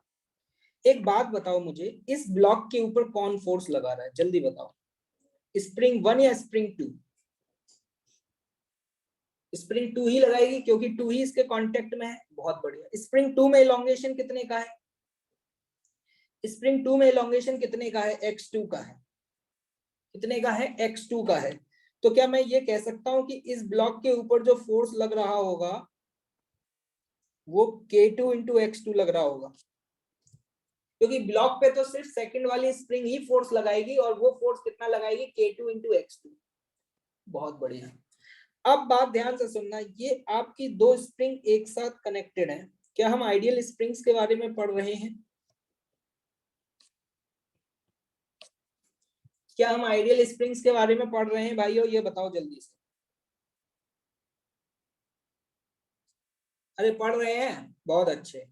स्प्रिंग 1 में फोर्स कितना होगा? मान लो इस डायरेक्शन में है k1 x1, और स्प्रिंग 2 में जो फोर्स है वो है k2 x2। इस पूरी स्प्रिंग का टोटल मास क्या है? 0। अगर मास 0 है तो ये तुम्हें समझ में आ गया होगा कि k2 x2 minus k1 x1 बराबर, मैं लिखता मास इंटू एक्सेलरेशन, लेकिन ये है 0। तो क्या हम कह सकते हैं कि k1 x1 की वैल्यू k2 x2 के बराबर होगी? क्या ये बात समझ आ रही है? मैं बिल्कुल हर चीज फंडामेंटल तरीके से करता हूँ भाई। मैं फिजिक्स पढ़ाता हूँ, मैं ये नहीं बोलता इसको याद कर लेना। मेरे पास हर चीज का मैथमेटिकल प्रूफ है, क्योंकि लाइफ में बहुत लॉजिकल रहता हूँ। क्या आपको ये समझ में आ रहा है कि k1 x1 की वैल्यू को k2 x2 के बराबर होना पड़ेगा? इसीलिए ये सवाल हो गया है खत्म। तो आंसर ए भी होगा और बी भी होगा। आंसर था k2 x2, लेकिन इसकी वैल्यू k1 x1 के बराबर है, इसलिए ए और बी दोनों सही होंगे। तुम लोग कभी कभी आंसर फील से दे देते हो। तुमने सोचा होगा दो स्प्रिंग लगी हुई है तो दोनों फोर्स लगाएंगी, दोनों लगाएंगी तो दोनों का लगेगा। तुमको जो मैंने सिखाया था वो तुम भूल गए, इसलिए तुम्हारा आंसर गलत आ जाता है। ठीक है भाई, ये कौन है बे 28 जो पूछ रहा है? शर्म नहीं आ रही 28 पूछते मैं तेरे को? क्या बे? क्लास नोट्स का क्वेश्चन देख ले, क्लास नोट्स में सेम क्वेश्चन करवाया है। चलिए 43 पे आ जाते हैं भाई। क्या 43 पे आ जाए? समय है आप लोगों के पास? समय तो बहुत है सर हमारे पास। हाँ हाँ हाँ, बहुत बढ़िया सवाल है। जल्दी बताओ कौन सी रस्सी को काटा है? काटा नहीं, यहाँ जलाया गया। अबे जलाए या काटे कोई फर्क पड़ेगा क्या? कि कटिंग ऑफ स्प्रिंग का सवाल था और मैं उम्मीद कर रहा हूं कि कुछ लोगों से ये सवाल सही हो गया होगा। मुझे समझ में नहीं आया ये डाउट आपको कैसे आ गया। क्या सच में आपको डाउट है या सिर्फ आपने टाइम पास करने के लिए पूछा है? क्योंकि अगर इस सवाल में डाउट है तो मुझे इसमें डाउट आ रहा है कि इसका मतलब है तुम्हें कटिंग ऑफ स्प्रिंग में डाउट है। क्या जो मैं सोच रहा हूँ वो सिर्फ मेरा भ्रम है भाइयों? टाइम यूटिलाइज कर रहे हो? अच्छा, सारे सवाल इसलिए पूछ रहे हो। ध्यान से देखना क्या पूछा गया है। देखो यहाँ पर पूछा गया है just after the thread BC is burn. इस थ्रेड को बर्न कर दिया गया। कौन से को? इस वाले को। बर्न करने का मतलब मान लेते हैं काट दिया गया। उसके बाद पूछा जा रहा है कि क्या होगा। मैं आपसे एक बात पूछना चाहूंगा, जल्दी से फटाफट मेरी बातों का जवाब देना। यहाँ पे जो टेंशन थी क्या वो m1g के बराबर होगी? कटने से पहले और कटने के बाद क्या यहाँ इस स्प्रिंग में टेंशन चेंज होगी क्या? नहीं होगी। बहुत बढ़िया। एक बात बताओ, क्या ये स्प्रिंग इस रस्सी से कनेक्टेड है? पुली के दोनों साइड पर टेंशन की वैल्यू सेम होनी चाहिए। कल ये बात मैंने आपको बताई थी। मान लो यहाँ टेंशन टी है तो क्या टी का वैल्यू भी m1g के बराबर होना चाहिए? सवाल खत्म हो चुका है। सवाल भाइयों खत्म हो चुका है। जल्दी से बताओ m1 का एक्सेलरेशन क्या होगा? 0, क्योंकि ऊपर वाला फोर्स बराबर नीचे वाला फोर्स। m2 की बात कर लें क्या? m2 पे ऊपर की दिशा में जो फोर्स लग रहा है, ध्यान से देखना, ऊपर कितना फोर्स लग रहा है? m1g। नीचे कितना लग रहा है? m2g। ऊपर वाला फोर्स माइनस नीचे वाला फोर्स बराबर m2 इंटू ए। क्या इस तरीके से इसका एक्सेलरेशन आ जाएगा? m1 minus m2 upon m2 into g is the acceleration of 2। क्या सवाल खत्म? क्या सवाल खत्म हो गया है भाइयों? अच्छा, मैं समझ गया। तुमने मुझे लगता है सीधे एडवुड मशीन वाला कॉन्सेप्ट लगा दिया था क्या? तुमने देखा रस्सी कटते ही एडवुड मशीन जैसा दिखाई देगा, कहीं तुमने ऐसा तो नहीं कर दिया? भैया यहाँ ऐसा नहीं कर सकते क्योंकि यहाँ जस्ट आफ्टर द कटिंग पूछा गया है। तुम्हारा आंसर सही हो सकता था अगर ये बोला जाता कि आफ्टर अ लॉन्ग टाइम, लेकिन लॉन्ग टाइम की तो हम बात ही नहीं कर रहे। यहाँ पर जो आंसर पूछा गया है वो कट करने के जस्ट बाद पूछा गया है। तुमने यहाँ पे एडवुड मशीन का कॉन्सेप्ट लगा दिया, लेकिन कटिंग में एडवुड मशीन का कॉन्सेप्ट नहीं लगाते। Is it clear? चलिए आगे बढ़ते हैं भाई। 47 पूछ करके प्लीज यार, मतलब बेइज्जती मत करो, ना तो मेरी करो ना अपनी करो, ठीक है? देखो ये वाला जो क्वेश्चन है पैराग्राफ 48 टू 49, इसका कल मैंने वीडियो सॉल्यूशन डाला है टेलीग्राम पर। अगर आपको समय मिले तो आप वो वीडियो सॉल्यूशन देख सकते हैं। और कोई सवाल इसमें?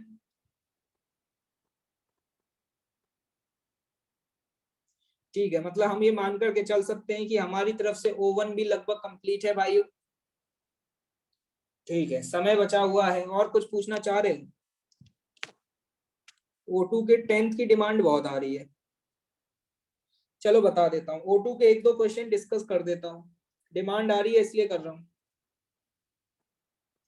सारे नहीं बताऊंगा। अब देखो नालायक कह रहे हैं सर 10th भी बता दो 11th भी बता दो, सब बता दो। समय है इसलिए बता रहा हूँ। और ट्यूटोरियल क्लास में क्या करते हो तुम लोग? तो तुम्हें सारी चीजें मेरे से ही पूछनी होती हैं, तो वहां ट्यूटोरियल क्लास क्या क्यों लगा रखी है तुमने? बंद करवा दूंगा क्लास तब तुम्हें वहां पे डाउट ही नहीं पूछने। तो क्या कह रहे हैं नालायक? यस सर बंद करवा दो है? अरे यार तुम लोग सच में पढ़ना नहीं चाहते हो क्या?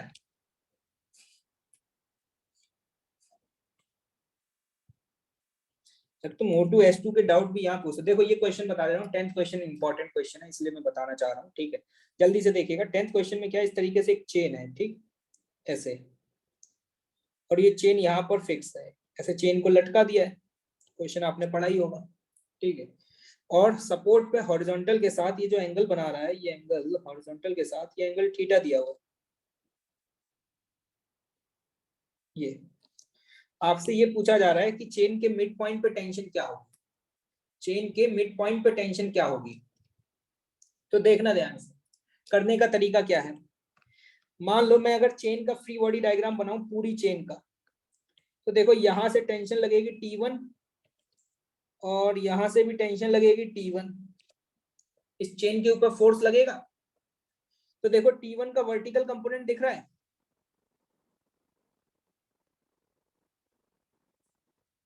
क्या हुआ भाई, स्क्रीन नहीं दिख रही क्या, दिख तो रही है। T1 का वर्टिकल कंपोनेंट बताओ क्या होगा, T1 साइन थीटा, और यहाँ पे वर्टिकल कंपोनेंट क्या होगा, T1 साइन थीटा। क्या ये क्लियर है। और इसका वेट कितना दिया हुआ है, इस चेन का वेट W दिया हुआ है। तो चेन का वेट अगर W दिया हुआ है तो ऊपर वाला फोर्स कितना, 2T1 साइन थीटा। क्या इसकी वैल्यू W के बराबर होनी चाहिए, इक्वेशन नंबर 1। ऊपर वाला फोर्स बराबर वेट mg। अब देखो मुझसे यहाँ पे टेंशन पूछी है, यहाँ पर मिड पॉइंट पर मैंने आपको एक तरीका बताया था, जहां पर टेंशन पूछी हो क्या वहां से चेन को काट दे, या रस्सी हो या चेन हो कोई भी हो, क्या उसको काट दे। अगर आप काट देंगे तो आप रिमेनिंग पोर्शन का फ्री बॉडी डायग्राम बनाए, फिर काटने के बाद आधी चेन का फ्री बॉडी डायग्राम बना रहा हूं। यहां लग रहा है T1, ये एंगल थीटा, और यहाँ पे जैसे ही कट करोगे तो तुम्हें दिखाई दे रहा है चेन हॉरिजॉन्टल है और tension force along the string लगता है, तो यहाँ पे टेंशन फोर्स होगा T2। बेसिकली आपसे T2 की वैल्यू पूछी जा रही है, सवाल खत्म। एक बात बताना, इस चेन पर T1 का हॉरिजॉन्टल कंपोनेंट क्या T1 cos थीटा होगा, क्या T1 cos थीटा T2 के बराबर होगा। इक्वेशन नंबर 2 सॉल्व कर लीजिएगा। देखो कैसा क्वेश्चन पूछ रहा है, ऐश्वर्य पूछ रहे हैं कि सर ये तो दिया हुआ नहीं है कि इक्विलिब्रियम में है। ऐश्वर्य बेटा एक बात बताओ, अगर एक चेन को तुम इस तरीके से दीवार से लटका दोगे तो क्या उस पर भूतिया शक्तियों की ताकत आ जाएगी कि वो चेन मूव करना शुरू कर देगी। भगवान ने कॉमन सेंस जैसी चीज भी तो दी है। अगर एक चेन को दीवार से लटका करके रखोगे तो क्या चेन इधर उधर हिलना शुरू हो जाएगी क्या।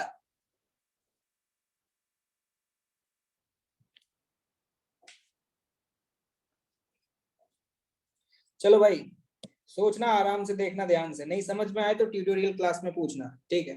बस इतना ही बताऊंगा, अब ज्यादा नहीं बता रहा।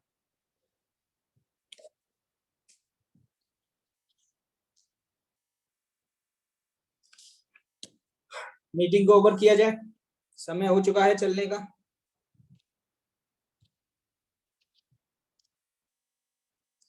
आज जो भी होमवर्क दिया जाए कर लेना बेटा। आज जो मैंने टॉपिक पढ़ा है ना वो बहुत इंपॉर्टेंट है, ठीक है, याद रखना इस बात को। तुम्हें बहुत आसान लगा होगा लेकिन मार्केट में इस टॉपिक पर बहुत सवाल मिलते हैं, तो याद रखना आज एससीवी में और क्लास नोट्स में जितने भी सवाल दूं सब करके ले आना कल, नहीं तो फिर तुम कहोगे कि सर दिक्कत होगी, ठीक है।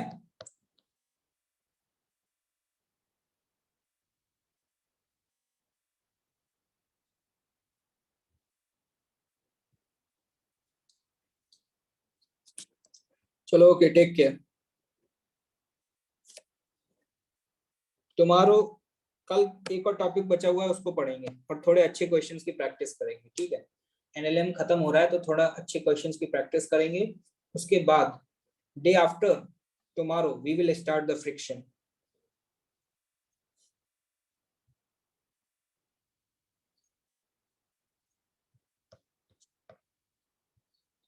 चलो भाई टेक केयर, बिंदास रहो, मस्त एकदम पढ़ाई करते रहो।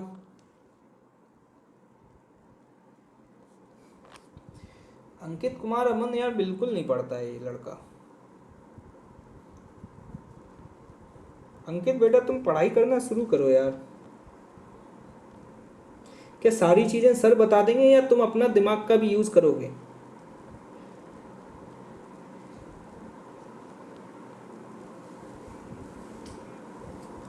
सर ही आईआईटी दे आएंगे फिर तो, क्यों बेटा अंकित, सर ही आईआईटी का पेपर दे देंगे, तुम क्या करोगे दे करके।